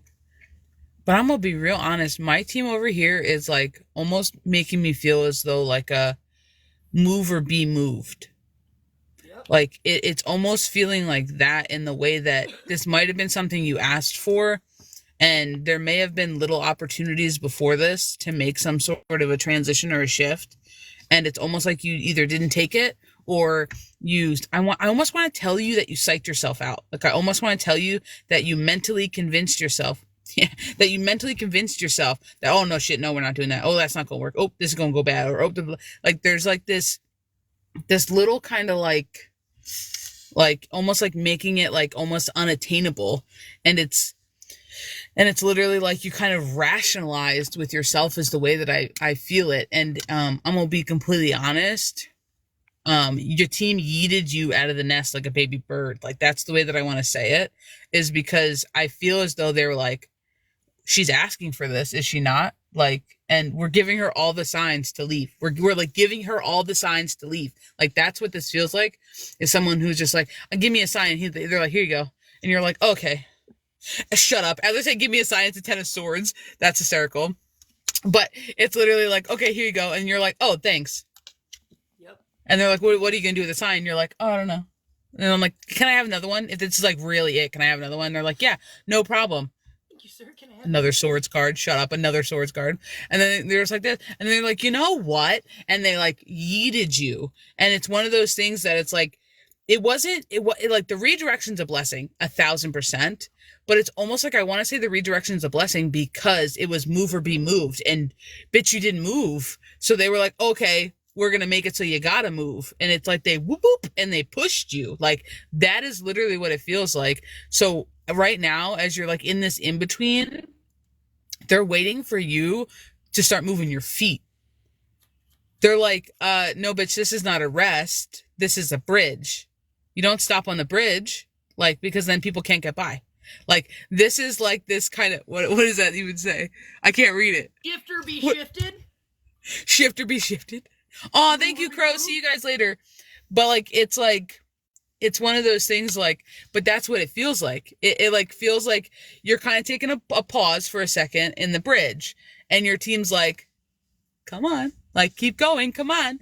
And sit down Indian it's style, like, get up. It's like one of those things like, you can give them permission to give you like an opportunity towards forward movement. You can ask them to help you draw in your next move, but they want you to move. They're not going to continuously keep moving you. You get like 1 or 2 moves or be moved, and then they're just going to let you alone until you get up off your butt. And this is that what's really uncomfortable for you is you're going to have to take a risk. You have to take a risk to receive, and taking a risk for you is stepping into the unknown. It's doing what fucking scares the shit out of you. And if that's moving to something that seems unstable because it's not set in stone, because you're not there, because you haven't felt into it yet, you haven't put your hand in it, you haven't tested the waters to see if it's safe, there's like this level of like you wanting to almost kind of be able to see the end to get there. And I saw this video this morning, and if I saved it, I would send it to you. Probably not, but I would show it to you if I could. And it was like one of these things that it's just like, it was one of these videos that it was like, oh, sometimes where you're going always seems so dark. And it was a forest with a single road through it. And they're like, until you get closer, and then the path lights its own way. And the closer you got to the entrance to the freaking forest, you could start seeing into the tunnel. You could start seeing into the road, and everything wasn't so dark. It was clear. But if you had stopped way back there, you would have never realized that you can see where you're going. When you're going, you can see where you're going. You can see a couple steps ahead. You can see your next move. You can see, but they're asking you to have the initiation to trigger your movement, to push you forward. There's like this part that there's like this questioning of if I can really do it. You want to know how it turns out before you jump. Yeah. It's like this little, like, if you can really do it, if you can really rewrite your script, if you can really do something different. Because here's the thing, it's like, there's like this little seed of like, if I really can, but then there's also this like other seed of like, well, I didn't actually really give it much thought for what I want to do. Like there's like a double seed. You have like two seeds, and they're both like, one's a confusing seed, like I don't know what to do because I never really thought that I was given this option that I would actually get to choose what something that might actually make me happy. So now you're having to sit with yourself and be like, okay, what makes me happy? Which is not a question that you ask yourself often. So it's like, oh shit. And then the other one's literally like, okay, but like, what if this works? Okay, but like, wait a minute, what? Like, this is wild. Because even though the redirection is a blessing for you, it's the beginning. It's like, it's not the end, because your team's not letting you stop on the bridge. This is not a rest point for you. This is like where we put the can in our bicycle and we pedal our feet off, like to make it into a motorcycle. Like this is what they have you on right now. And I think it's absolutely crazy. Because this is the second time, as Keys was talking, there's a third time right now I'm pulling out the 7 of coins. This is your abundance. You are on the road to your fucking happy give back. You're beginning your receivership, but it requires you to give up something to gain something. And it requires you to take that trust fall, that leap. Like, I got the magician out here. Like, you have all the tools. You have everything you need. But it's something... Yeah, it's like one of those things, like you just got to put them into action. You're not missing the skill. You're not missing the tools. You're not missing the know-how. You're not missing the balls. Like, you just got to get the move going. So it's almost like the relief is great, but they don't want you to sit on the relief. They want you to do something with the relief. They want the action behind it. So if you need bumpers, and I call them bumpers, you can ask for bumper signs that kind of steer you left, right on your path. If you feel like, you need a sign, am I on the right path? You can ask for it, but you have to walk your path. They can't walk it for you. So they're giving you the opportunity to step up and do something different. Now they're asking you to take the reins and decide what your different is, to decide where you're going from here. Like, this is going to be wild for you, Nik. Like...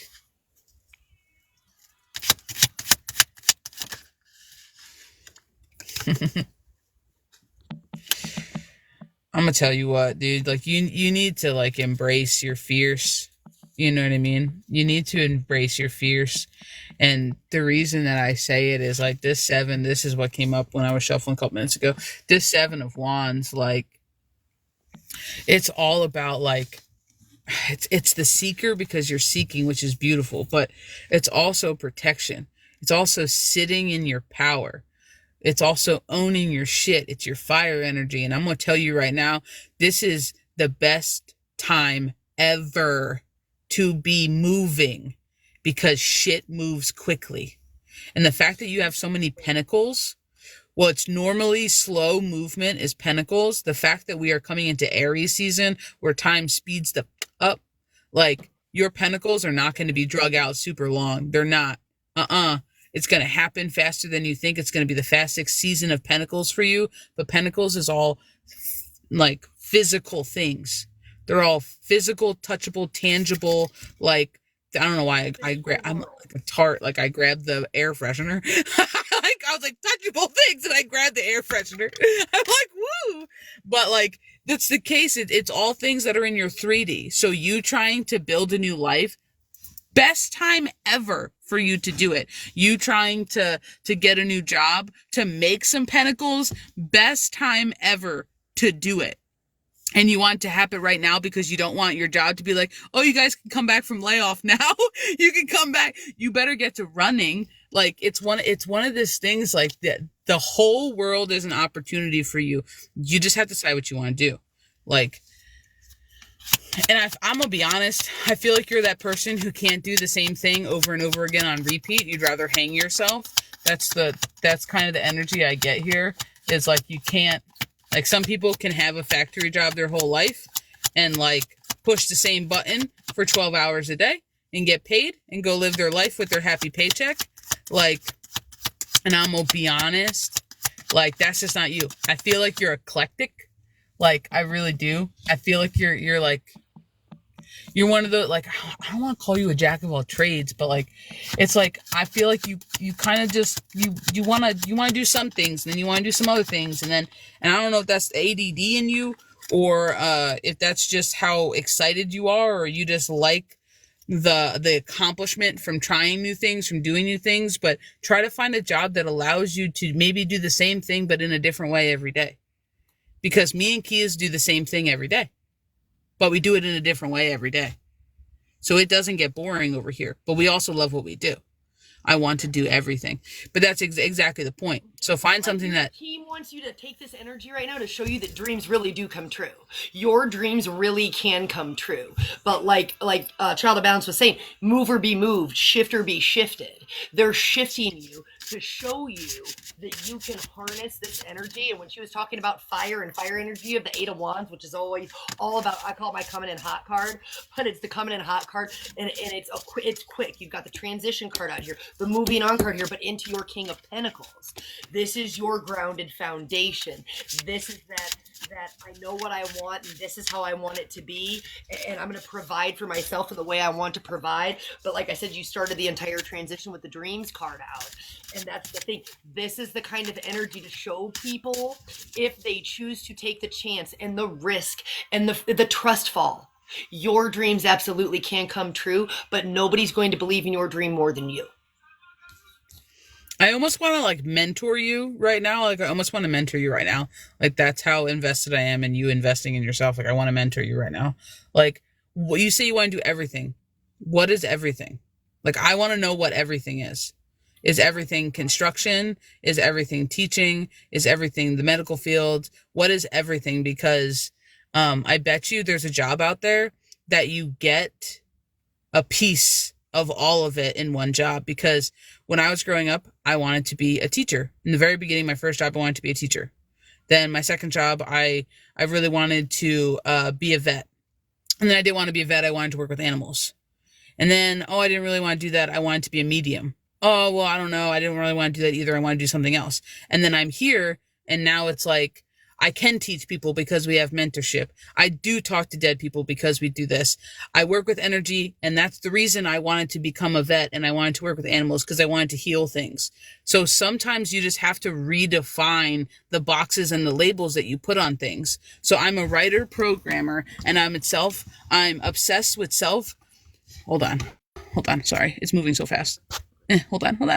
I'm a writer programmer. I'm obsessed with self-improving and spiritual aligning and awakening. My current project is creating a website / way to host all ideas, making tarot cards, potions, just so many things. That's entirely accessible. That is entirely accessible. That's all one thing. So you're basically telling me you want to run your own business because once, like literally you want to run your own business. And the reason I say that is because you have creator ideas. Welcome to the club. We both have creator ideas. And the problem is that for you to find somebody who's going to allow you to do you without interfering or micromanaging is going to be extremely difficult. And it's one of these things like, this is why they're doing this. I hope you know this. They are removing your job so that you are forced to focus on your business. Yep. They're doing it on purpose because right now, your business is the only way you're going to make money. Correct. Right now, this is the only thing that matters because you're on layaway. Like, so it's literally one of the things, like, they did it on purpose so that you could sit there and have nothing better to do with your time than to focus on your business. Like, that's the whole point. You can easily do that. We do very similar things. Whether people realize it or not, we are working on shit in the background that is not released yet. Like, all the time. Like, we have classes up, we do private sessions, we do lives, but we're also working on podcasts. We're also working on books and journals, and we have all of the other stuff. So you can do everything that you want to do. Correct. You can. We have a handmade shop that does products, and we don't call them potions, but, like, you know what I mean? They have oils and this and candle kits. Yeah, tinctures, and we have all this in the background. Like, this is exactly what you can do. And I'm not saying it because we're, like, so great and so amazing. No, I'm saying it because it's so tangible and it's right in front of you. When I tell you, we started with $0. Yeah. We started this business with $0 down because it's all social media platform in the beginning. Yep. You can build a website for free. I built mine for free. Yep. I'm still running mine for free.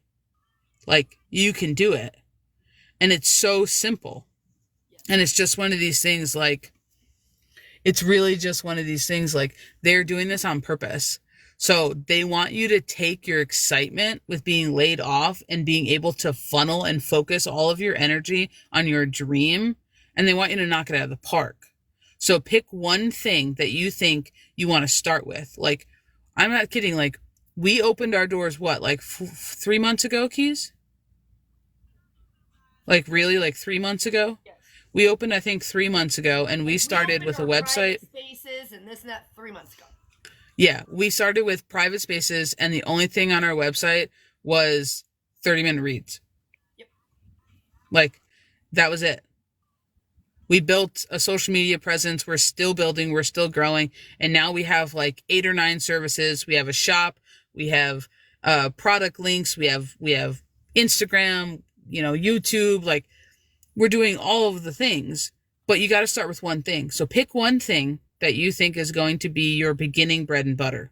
Something that you can do on repeat, right? Something you can do on repeat that is going to easily fit in your schedule, that does not require any real excess materialistic things for you, right? So things that you already have. It's really easy to make one product, mock it up, and post it on the website. But if you need $40 to go make a product, should someone purchase it because you need to make it in large batches, then maybe that's not what you start with, because maybe you don't have $40 to shell out. Like, excuse me. So start with like something that's going to be really easy for you. So if you're a writer and you like to, like, start with a blog. Yes. Start with a blog. Start sharing your shit. We call it a free tree of knowledge. Yep. We have over 120 posts on there, and we put things on there for free that itches people's brains in different areas. And truthfully, that's where we started.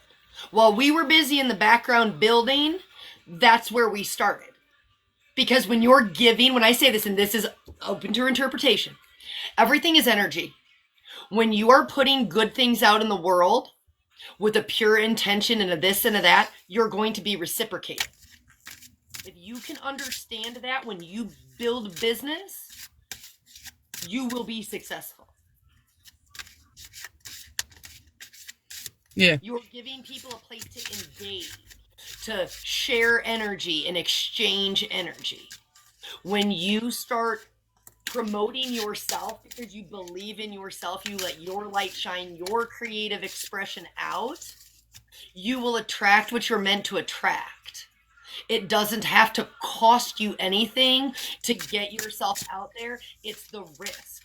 It's doing the things that make you uncomfortable.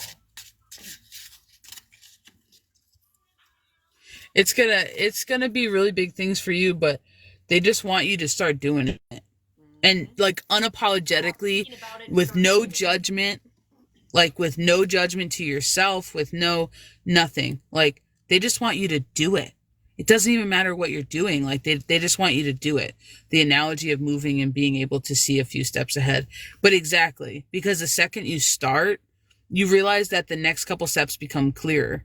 Because I don't need to see it. It's our ego, and it's not a bad part of your ego, but it's also your false sense of security to know the end zone. Right? Technically, I only need to stay one step ahead of where my foot is. That's the only place I need to see. And if every step I get one step ahead of me and I can see that, then I'm good. As long as I know I'm not falling off a cliff.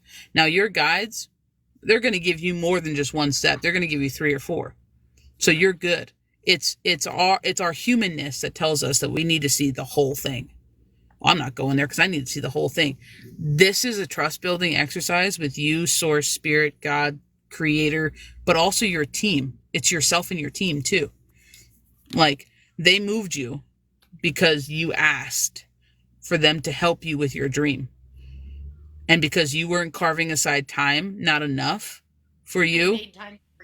They made time for you, girl. They were like, oh, yeet, and pushed you. Like, now you have 0 excuses. Because before it was, well, I didn't have time. Now you have no excuses. So if you're not doing it, know that that's your choice not to do it. And they're going to call you on your bullshit. They're going to call you on your bullshit. Correct. You're allowed to rest. You're allowed to take a break. You're allowed to give to you.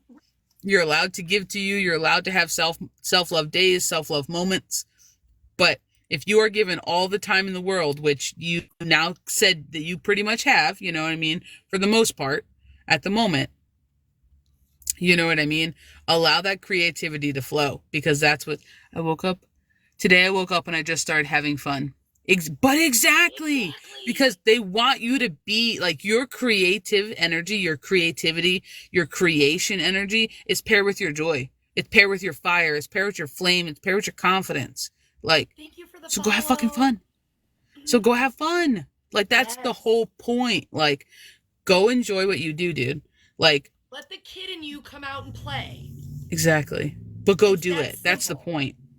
That's what they want you to do, but just go do it. Kid in you, like, yay, we get to make something, right? Like when you go outside and you play in the mud and you go to the park and all the things that make you excited and bring you joy. That's what you get to do as an adult when you create spaces and things that you love, and then you release them into the world to fly like a little butterfly, right? Like, go do the things that bring you joy. It's that simple. If it makes you happy, do more of it. Yep. You're right where you need to be.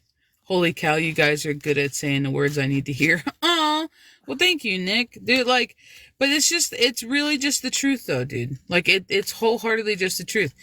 Welcome in, Shruti. You have everything you need.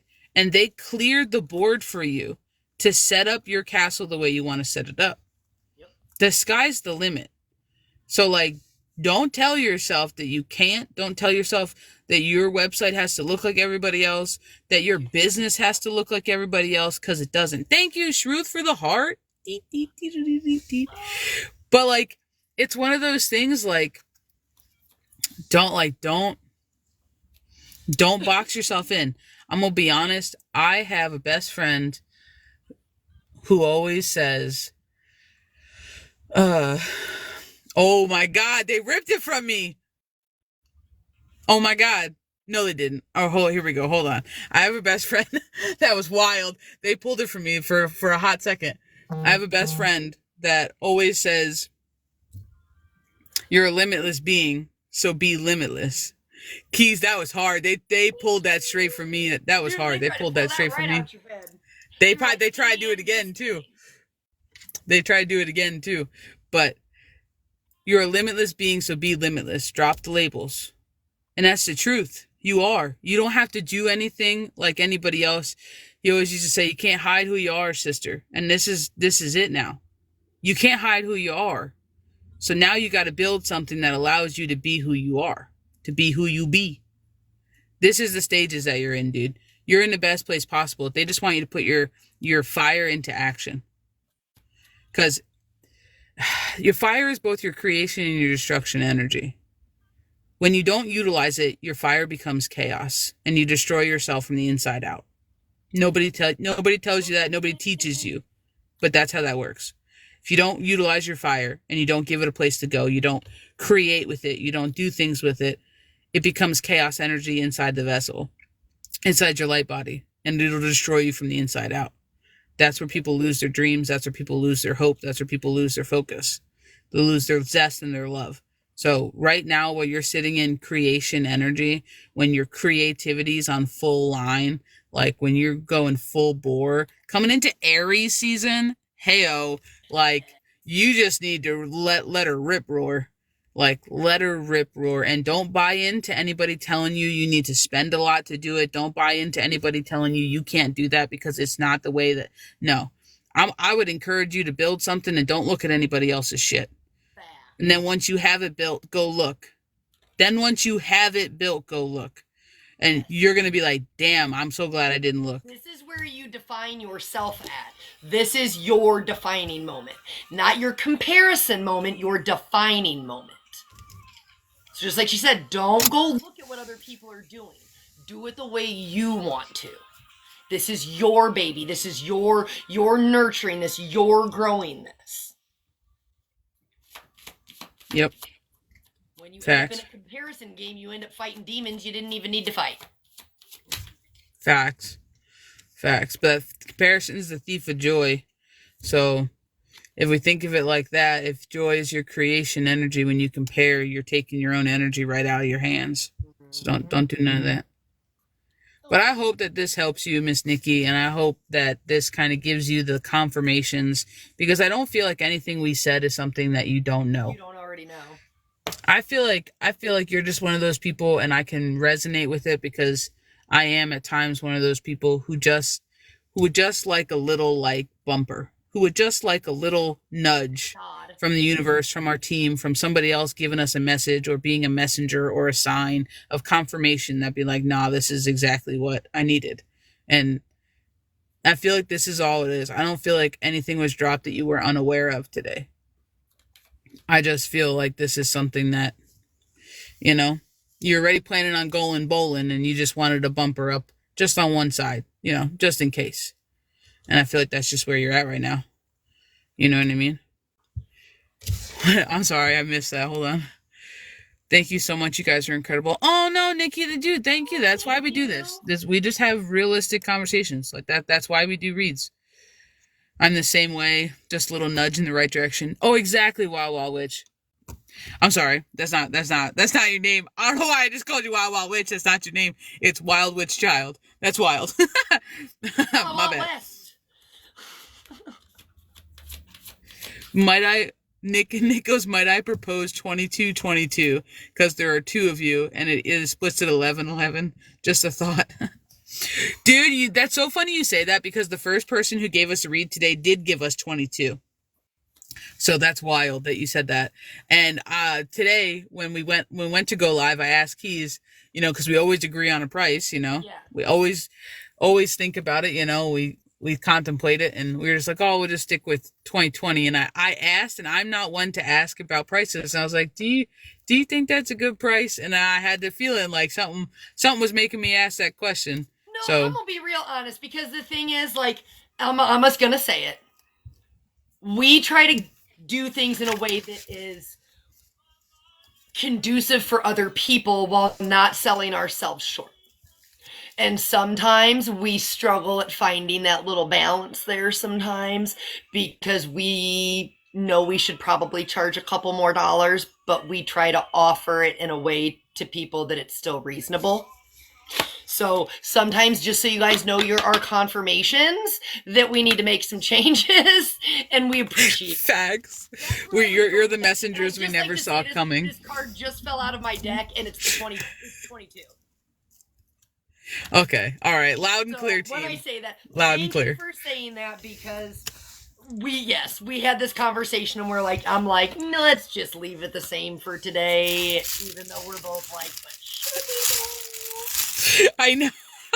I know. And people have been telling me that my normal prices need to up, so we're gonna do normal price ups this week as well. So, but I appreciate you, Miss Nick, because yes, I thank you love so getting much for letting us use confirmations the from energy. people, We so and appreciate it. getting confirmations from people is great. Like literally, it's so great. Like Yes, it's half of the fun. Like totally half, more than absolutely. half of the fun. 1,000%. But I have to pop off here because I Okay. have somewhere to be at 4. But I will leave you with Miss Keys of Wisdom if she's gonna be on a little bit longer. I'll tell everybody if you're gonna pop off, if anybody wants to read, I will do individual reads for 12/12. Um, for about Oh wait, hold on. We just got a cash app. I'm sorry, hold on. Stephanie? Is there a Stephanie in the room? I'm so sorry. yeah, she's over here. She's in your room? Yeah, she's been in your room before. Stephanie. Okay. Because it came in on my cash app. So Soplinger 13. Yeah. Soplinger. Yeah. I'd probably just kill that. I just call her Stephanie. She gave too much. She says you gave too much. She gave 40. She said, yeah, no, she didn't. No, I swear. Oh, I'll check. Hold on. Saying she didn't. She knows. She knows. She gave too much. She did it on I'm purpose. sorry. Just one more time for my brain. She did it on purpose. Okay. All right. Thank you. Thank you. Let's start with thank you. I'm sorry. Like people don't realize that like tell we have a genuine generosity. People don't realize like genuine generosity blows my mind. Like it actually just does, and I don't know. Like it just does. I don't know how to make that make sense. Okay. Well, thank you, Miss Stephanie, because I'm gonna let Miss Keys, since you're in Keys' room, I'm gonna let her start. But that is wild. And like Nick, I hope you have a great day, dude. Like I want a full report back. Like pop back in like a couple weeks or something like that. Or whenever you feel like you want to share a win, dude, and just pop on down because we'll do the whole damn thing. You know what I'm saying? Shruth, have a good day, dude. Thank you so much. That's wild. That's wild. My brain is so fried. I don't know what to say. I don't know, but if they give me any more threes, I might have my own meltdown over here. I don't. Let me get my cards. I don't know what to say. That's wild. All right, so we got a reading for Stephanie, and then after we're done with Stephanie, I'm gonna pop off, but Miss Keys will be on. So. She might be. She might not be. Well, yeah. Well, we'll see. We'll play it by ear. We'll play it by ear. That's wild. Okay, Miss Stephanie, I'm going to come out with this just straight off the bat. My team is saying that it is always darkest before the dawn for you. And right now you're in what they're referring to as almost like a rites of passage, but you're kind of sitting in this place where as they're forcing you, and I'm saying forcing, they're forcing you to review things in an effort to get you to surrender. You're coming out with a resistance card here, which is interesting to me because it's 14 and 1 + 4 is 5. 5 is about change and forward movement, but the fact that you're kind of resisting this, I want to tell you that the purpose of this review is not for you to look at where you've done things that you may regret. It's to show you how far you've come. And when I say it's kind of like you're missing I want to say you're missing the point, and I don't want to say that in a rude way, but you're missing the point. And it's like, they're asking you to put your sword down because you're being on the defensive with yourself and your team. They're trying to move you by showing you, again, how far you've come, the spaces that you've grown through. And they're doing it, and it's kind of painful because, again, you're sitting in a new version of yourself. I know ChildOfBalance said this to somebody else earlier, but it's like you can't go back to what once was. And sometimes that's where people get it a little bit twisted. When your team or spirit or God or creator's universe is reviewing for you, it is often not for you to, when I say mourn, to go back to those spaces and do it over again. And that's kind of where I feel like you're at. I feel like you're sitting in this place where things haven't really played out with the expectation that you had. So you're kind of having a tough time resisting the flow, is what my saying.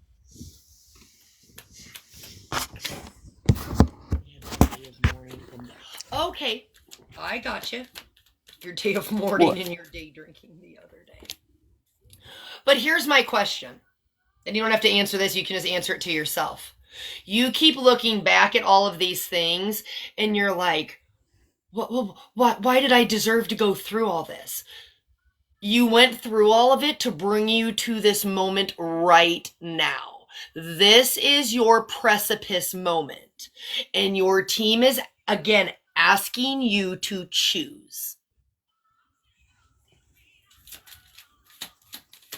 Do you want to choose the life you want, or do you want to repeat the same old shit? And the reason I say that is because I have the letting go to make room for what you want card. You're still over here carrying your backpack with the things you've picked up from the past as you've done this review, and you're like, oh, well, I like this about this part, and I'm not quite ready to leave this. And you're kind of like ratting it away in your backpack, and you're trying to bring it with you. And your team saying no. That's the resistance.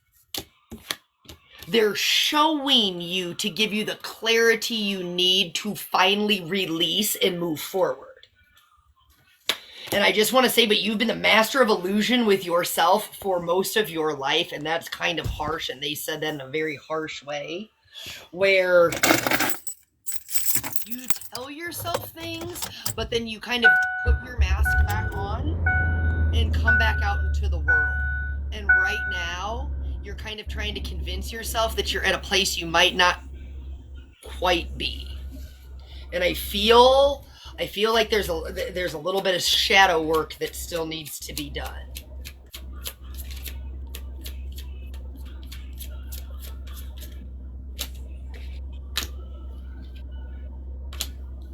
I feel like in your actual energy, your feminine energy is off balance because, again, resistance, but you're keeping yourself closed off and guarded, and you're struggling with trust. Not only trust with others, but trust within self.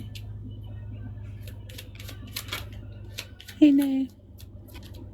And you've got the regret and remorse card out here, regret and repression card out here, which again takes me back to that life review and the resistance. They didn't show you these things for you to regret things and wish that you could do different.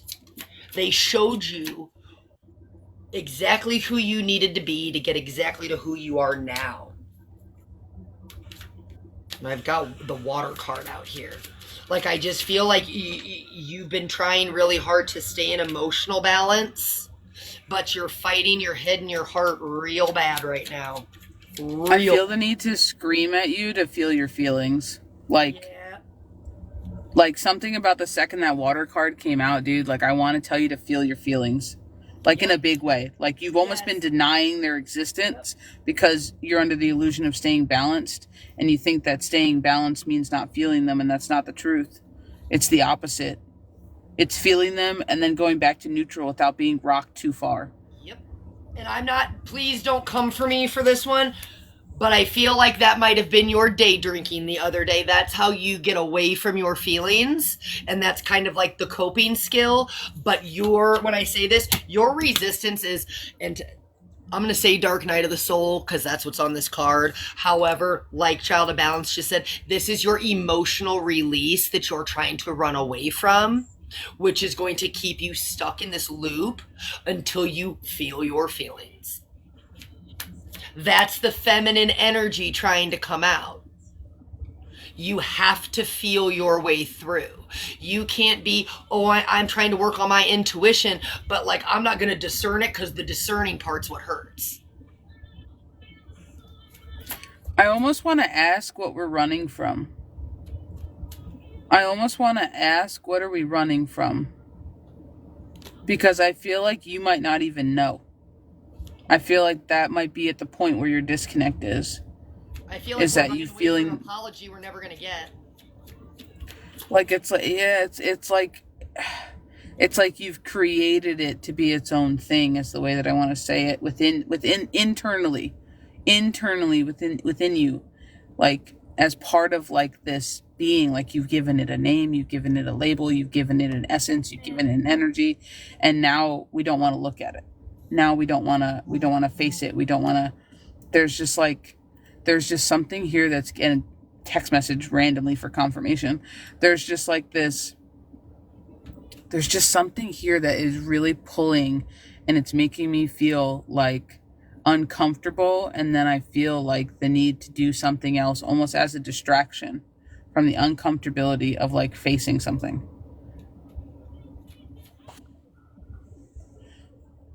I just keep feeling like there's like this separation and like I almost want to call it like timeout energy. Like, oh God, don't come for me.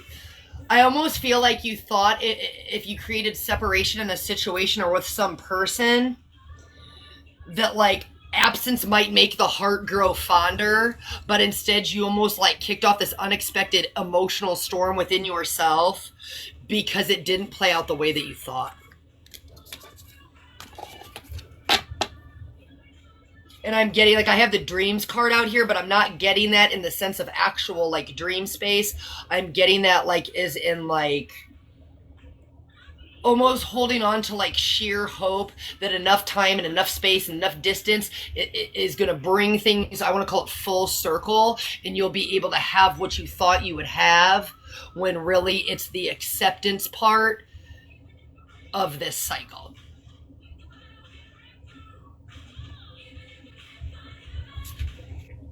Hold on, let me scroll back here so I can read this to you. I had my day of mourning. She says, I think it started with us, the apology and trying to own my mistakes and forgive myself. Holding on to hope like a drug of choice. Yes, LOL.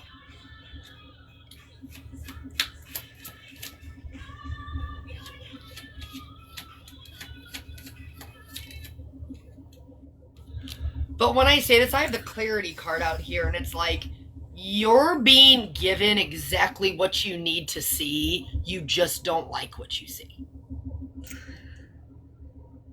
I was going to ask, when she said holding on to hope, I was going to ask, I'm like, are we holding on to hope or are we pausing in hope?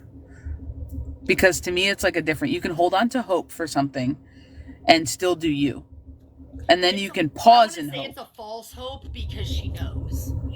She's seen what she needs to see. My team's like, how much more do you need to see? Yeah. It's a false sense of hope, like hoping because you can see if the stars aligned and everybody works on themselves, like it's going to be better. But almost like the potential. Yes, but you know that shit's not changing. So when I say it's like, I'm a big promoter of hope. You know, hope is a good thing. But when you know, when you have the clarity, when you can see with your eye and your eyes, you have the knowing, you have the actual vision, like now it's just a false sense of hope.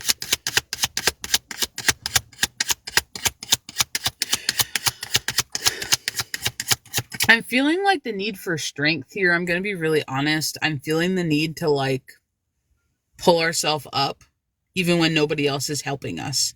And it's like this internal strength that just keeps coming up on repeat over here.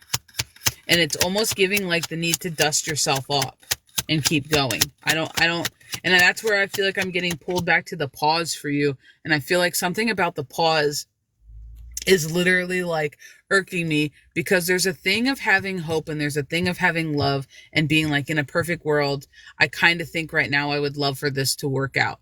And that's fine. And you see the red flags, that's fine. But I feel like the need to tell you that it's not going to work itself out by you staying in the same spot. Because that's the part of the pause that it's like, even if you're doing things, it's like you're not energetically moving. You're not energetically doing something for you. You're not energetically focusing in a different way. It's like, it's like keeping me very like stagnant. I don't even want to say stuck. It's like, I don't want to say you're waiting for the permission to move, but it's like, I feel like you need to give yourself the permission. Like, that's what I want to tell you. If you're waiting for somebody else to give you the okay to do something different, you need to give it to yourself. And I feel like that's one of the biggest problems. So you can move on. Yeah, it's like, I get it, because I've been, and I've told Keys this. I'm like, I'd rather you just hurt my feelings, because then I'm like, all right, there's just something about when someone just does enough and you're like, okay, well, you know, but it just makes me feel like your team is like, no, but we gave you enough. We gave you enough to make your choice. And it's almost like you're like, no, like, knock me all the way down. Take me all the way down. Knock me right in the dirt. Put my face in the mud. Like, and your team's like, but you don't need that. And you're telling yourself for some reason that you do. And I just feel like there's something here about like the writing on the wall. Like, you see it. And I feel like hell you see it. I feel like you have your flags, you have your whatever. And I feel like it's like, all right, cool. But there's just a party that can't let go. And I'm going to be real honest. You don't have to focus on letting go right now. I feel like that's a misconception. You just have to focus on you. And letting go becomes easier. And I mean that from the best way possible. Focus on you, and letting go becomes easier. Because it either works with what you're doing or it doesn't. And when it doesn't, it sees its own way out. And I feel like if you're focusing, is this a person? Like, I'm sorry, is this a person? Because I'm going to be honest. It's giving, you know, it feels like a person. Mm-hmm. And I don't know if you're wondering what they're doing, if you're wondering how they're feeling, if you're maybe peeking or peeping at social media, or it's like, it's like these little energetic check-ins that I want to say is happening. And it might even be subconscious for you right now. But there's like something crazy that just keeps happening that is making it feel like this has to be a person. This has to be a person. It is. Hold on. It is. You in just a minute. She says it's me debating getting the divorce papers or hoping. This is you sitting in a plate of guilt. And when I say guilt, you don't want to have any regrets. But when I'm telling you this, you have the moon card out. You have the Two of Wands in reverse. You have the Death card, which is all about transition, with your upright Wheel of Fortune, with the Tower card. This is going to bring what feels like destruction, because it is the end to something. It is painful. And the thing is, you are taking your power back in this situation. But right now, this Two of Wands in reverse, you're looking for someone else to make a choice or tell you what to do in a situation where truthfully only you can choose. And the thing is, deep down, you see it. You see through the illusion, this moon card, you see through the illusion. Your guilt is the result of your self-sabotage here, and you feeling stuck and stagnant in this space. The thing is, with all of these coming out upright, you're in limbo space is just delaying your tower. And that's okay. It's okay to need to pause sometimes when we make these big decisions, but you already know your answer. Like, I can feel it in your belly button and in your gut.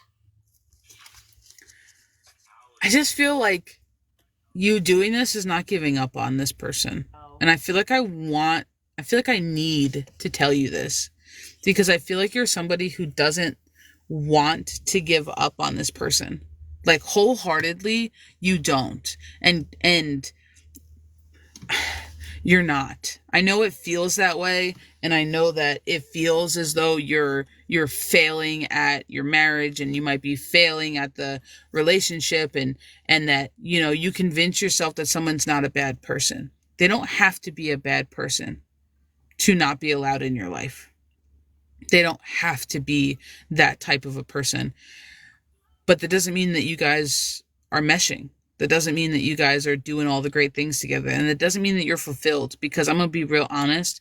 If this is on the table, there's some real problems. And most women I know don't just jump to this. This isn't an overnight decision. This is I've tried my damnedest, and I think this is the only way, because I don't know what else to do, because nothing's getting better and I'm getting cold chills. And it's just making me feel like, it's like sometimes you have to let go of something to start something new. And I'm getting this other energy out as like a upside down King of Wands, in that when his fire's out for destruction. When his anger's out. And it kind of seems a little bit unfair in the way it's tilted, because I'm gonna be honest, when I toss it, you're coming out as like this kind of ungrounded Queen of Pentacles right now. And kind of, you're ungrounded because you're in indecision, and because you're unbalanced is why you're ungrounded, and because you would have to start again. And you have a ton of conflict that comes between you and this masculine energy. But I'm going to be real honest. If it's on the table, then that means you've already seen what you need to do to check the boxes to sign your papers. And if you can't talk to this person, and you guys can't sit down and work it out, because I get the feeling you've tried in one way, shape, or form. I don't get the feeling that this is something that, like, he's a good man, but he's so lost and avoidant. And then she said, Leo, yep, all the way. Yeah. And it's just hitting as like, you've tried to have this conversation, you tried to broach the topic, you've even given time for improvement or changes, and it just makes me feel like you're the only one who's not fulfilled right here. So it's like, you have to do what's best for you. And this type of a document or something like this is not saying that he's not a good person. It's not. It's just saying that that's not a place you're willing to build a home. That's not a place that the two of you are together. So I think we have to redefine how we're looking at these papers. These papers are not claiming that he's a bad person. He might just not be the person that you need him to be right now. And if with you present, like, I want you to hear it, with you present, if he is not changing when you bring up issues, that is a problem. And if he is not working with you to create a better life, to create a better home, that's a problem. Correct. You're and it's one of, you're trying to communicate, and you're not seeing anything different. You know what I mean? And some people can't grow in the same place. So sometimes the absence of something is what causes the growth. And that's shitty, and that's not why you're doing it. You're doing it for you, because it either assists you or it holds you back. You have to decide for you which one it is. Does this assist you or does it hold you? But you also have to ask yourself some hard questions. Are you holding him to unfair standards? Like, let's look at it objectively. Are you holding him to unfair standards? Or are you asking for bare minimum and he's not coming with bare minimum? There's a difference. Correct. Right? Like, there's a huge difference between I'm going to come correct and I'm going to ask for a couple more things and I can't believe he didn't take out the trash. And then there's a whole difference between we can't have a conversation because he's dip dodging me. We can't have emotional this because of that. Like, that's the difference. And I feel like you're at the point where you want this. You want those conversations. You want these topics. You want all the things.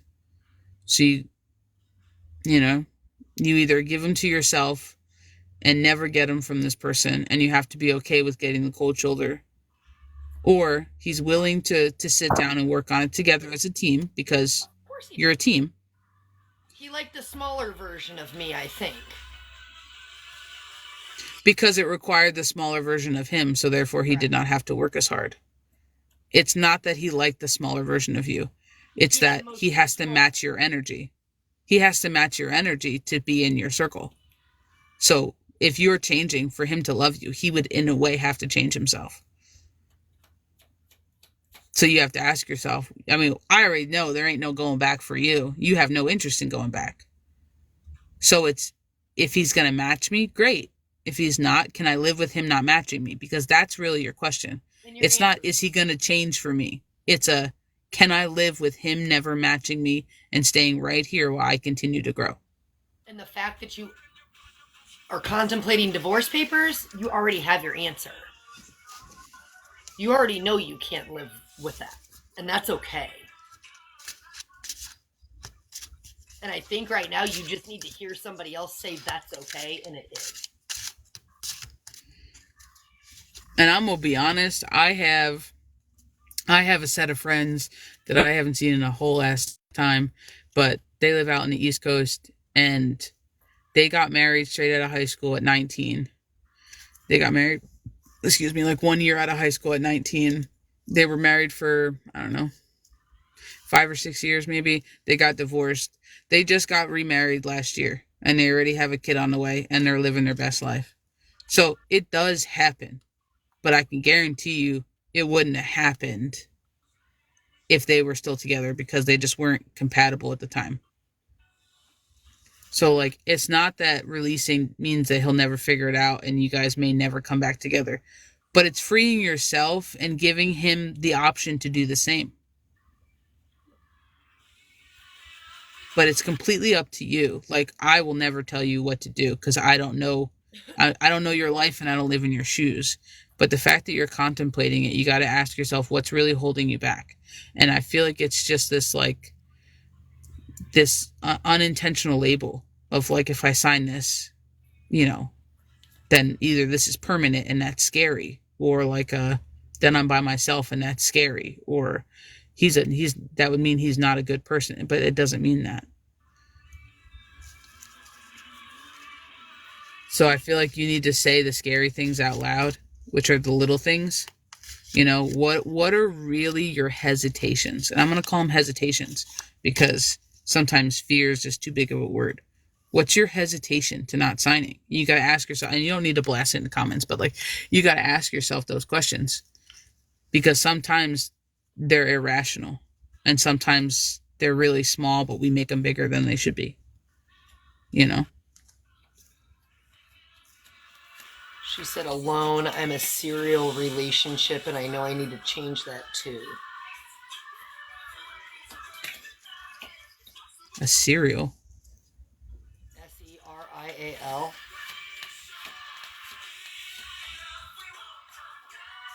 Oh, like she's always had a man. Like, you slide one, you can't be by yourself. So you mean you found an unhealed man during your unhealed era? Crazy. If you don't give yourself the time to heal, then you're going to continue to attract the same thing. That's wild. You gotta learn to be by yourself first and love you, so you can attract the kind of love you want. Yeah. That usually happens, though. We started changing together and he stopped. He stopped when it got uncomfortable and you kept going. As soon as you surpassed him in the we're changing together, he stopped. And tried to, I'm going to say this, exert his unhealthy dominance as a masculine. Now it's a problem because you've surpassed him in this we're changing together. You're doing more work, which makes him feel less than, which means he needs to project on you and make you the problem. Are you guys physically separate right now? Because you can take a baby step. Because, like, if you guys aren't physically separate right now and you're contemplating papers, you can try to take a baby step. No one said you need to, like, bombard your whole life. You can take a baby step. Like, hey, I need a break. I feel like there's physical distance. I just don't know how far that is. Well, that's what I'm saying, because if she's already at physical distance and she's still sort of, he's in a camper in the other part of the yard. Yeah, see, so once I feel like that's why, because you're only getting temporary Yeah. distance. Yes. And He I feel should like know. that's where your confusion comes from. I'm gonna be real honest, because the reason I said it is because like the energy feels disconnected, obviously, between the two of you, but it doesn't feel like you're not bumping into each other. It doesn't feel like you're not eating dinner together. It doesn't feel like there's like something that still feels like there's like a roommate vibe. And a roommate vibe ain't love. A roommate vibe is like a coexistence vibe. Um, and um, it's kind of one of these things like if you are creating physical space, and then you're questioning divorce papers, like, I mean, you're kind of already doing it. So like maybe you need to ask yourself, like, what are you missing? Like, you need to get real with yourself. Like, what are you missing from him that you don't think you can give yourself, or you don't think you can live without? Or what does he bring to the table?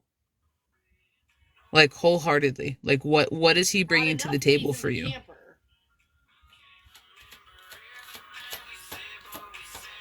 I'm gonna be honest. For me, that speaks volumes.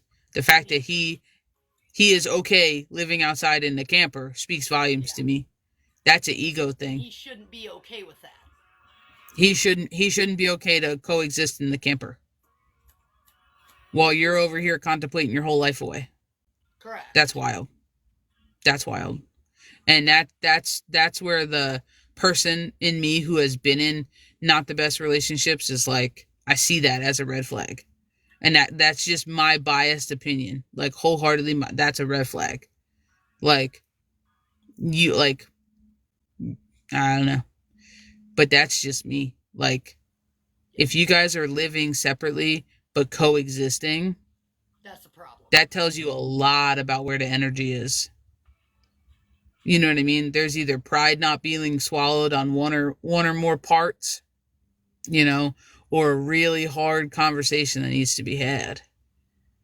Like, cause Yeah, it's a big red flag. Yeah. Thank you for the follow. cause that's just wild. Like, that's wild. Like, I would get about a night of that, and then I would rip it Oh all yeah. apart. Like, that would be me.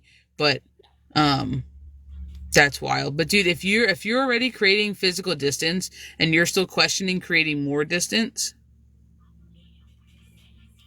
bruh, I feel like you got your answer, dude. Yes.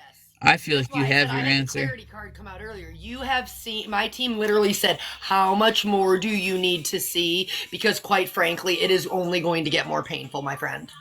And I'm gonna be honest, I know you said like a fear or an anxiety or whatever of being alone or something like that, but you're already alone. You're already alone. And you're doing it. I hate to say it, you're already You were alone. alone You're before you just moved in with me. surrounded. You're You've been just alone. surrounded by people. Like, you're surrounded by people, but your soul's still alone. Like, I want that to sink in.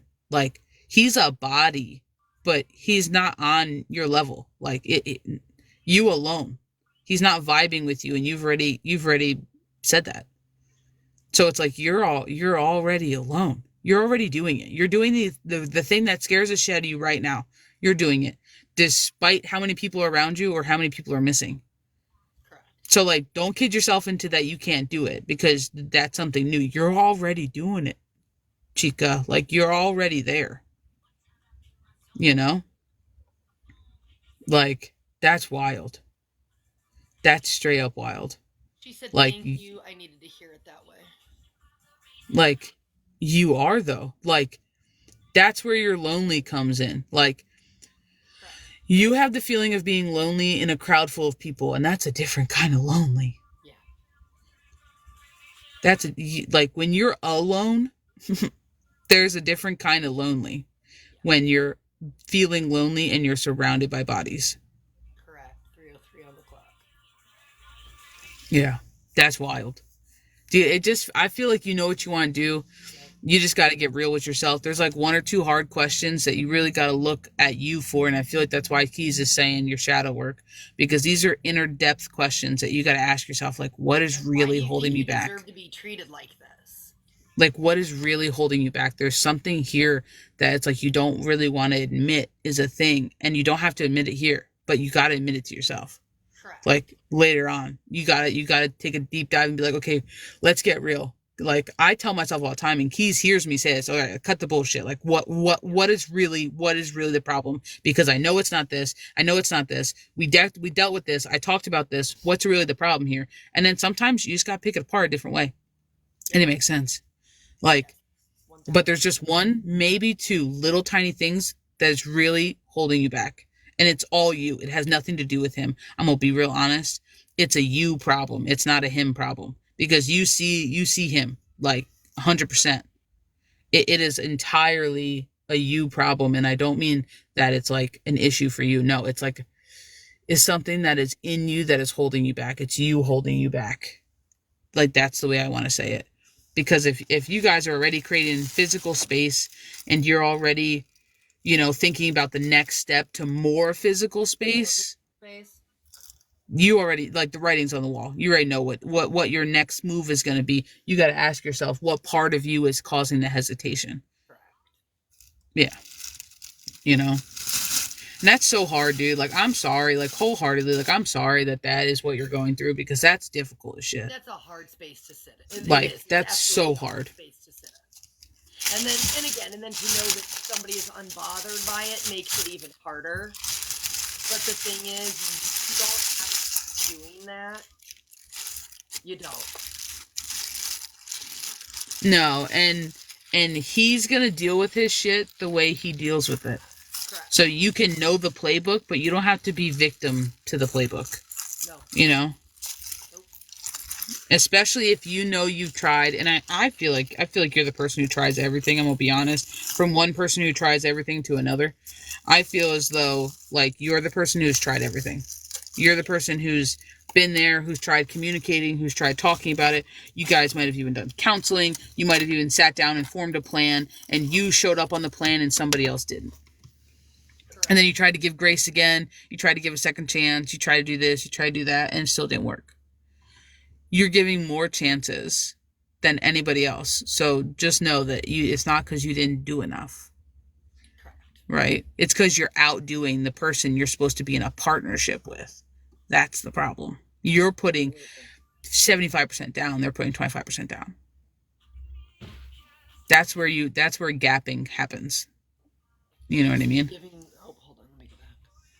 She goes, I did to everything, and then she said, giving my power away to one last thing. Well, one more thing. Yeah. But exactly. Then that's like the no bullshit that you need, though. Like, you know what I mean? You got to ask yourself, why do I think it's okay for someone to take from me and never give back? Because that's some hard question. Like, why do I think it's okay for someone to take and never give back? Why am I the thing that people get to pull on? Why do I get to be, treated like this? Why do I get to be, that? Like, ask yourself those questions and see what comes up. Because that's some of the deep dive that you need, dude. Like, loneliness it's a symptom. It's a symptom of something else. You have to find the core of what the something else is. Like, that's your energy in motion that triggers the feeling of loneliness. But what's behind it? It's like a secondary emotion sometimes. Like, what's behind it? What's the primary emotion? Like, what's the primary problem? Like, welcome in, JC.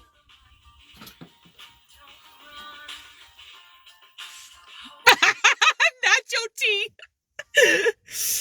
But like, that's the truth, dude. But that's really hard. But I feel the need to tell you that you're right there. Like, I feel the need to tell you that you're right there. And Keys calls it the step into the unknown. I call it the leap of faith. Like, you're right there. Just, you got to do what you got to do to get to the bottom of one or two more questions on the inside, so you feel comfortable.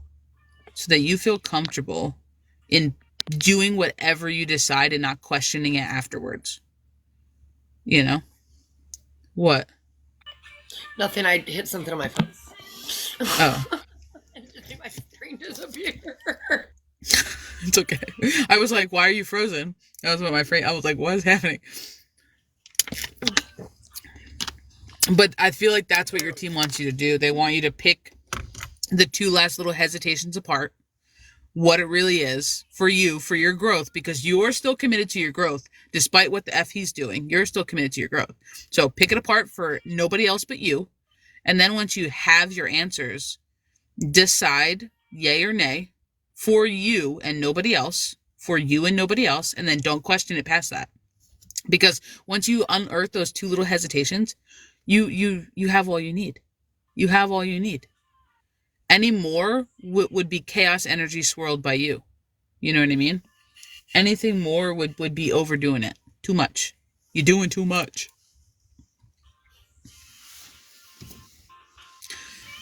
Does that help, Miss Stephanie? I hope it does. Do you have any other questions or like anything else you want like felt into or pulled on? I don't have her in my room keys, so you're gonna you're gonna have to help me out with that one. She said that helps. Okay. All right. Well, we would like to say thank you to everybody who bought reads today, who allowed us in your energy. Thank you everybody who came in and hung out with us this whole time, for the loves, the likes, the just sharing space. If you're new here, please feel free to check out our website. It's www.ChildOfBalance.com. It's free to become a member. We have a free tree of knowledge. We post there 3 days a week. We have free mini reads every Monday. We post some kind of knowledge on Wednesdays and Saturdays, from crystals to herbs to spiritual practices to esoteric knowledge to working with the elements. I mean, there's just a little bit of something there for everybody. We're also on Instagram. Go follow us there. We're also on YouTube. Everything is divided into playlists there. So if you're not following us in those spaces, please follow us. Go do that. We would appreciate it so much. We're working so hard to go do that. Go do that. Go do that right now. No, I'm just kidding. If you do join on our membership on our website, you have the ability to earn points. Points equals dollars off of services should you choose to invest in private spaces, as well as if you subscribe to either my talk page or Child of Balance's, you earn points for being a subscriber each month. We just have to have some place to put your points, so we need you to sign up on the website as well, so you can accumulate them somewhere. Facts. Again, we thank all of you guys for being here today, and you will be back on later? Yeah, I'm going to try to be back on around 8:30, 9 o'clock at the latest. Just solo, though. I'll be solo at that point, but yeah. Yeah. So thank you guys for sharing your time, your energy, your space. Thank you for everyone who donated. Thank you for all the gifts, the likes, the loves, the follows, the shares. It is much appreciated. We love talking with you guys. We love just having conversations and chit-chatting about anything and everything under the sun. So it is much appreciated. I will see you guys later about 8:30. No, let's not lie. About 8:30, 9 o'clock Eastern Standard. Like sometimes I get the gung-ho to go early and I'm like, I'm going to go at 7. And then like I get sidetracked and I'm like feeding my dog. And then I turn around and it's like 8:40 and I'm like, oh shit. I'm like, what is happening? But thank you guys. I will see you guys later. I'm gonna log off here. Bye.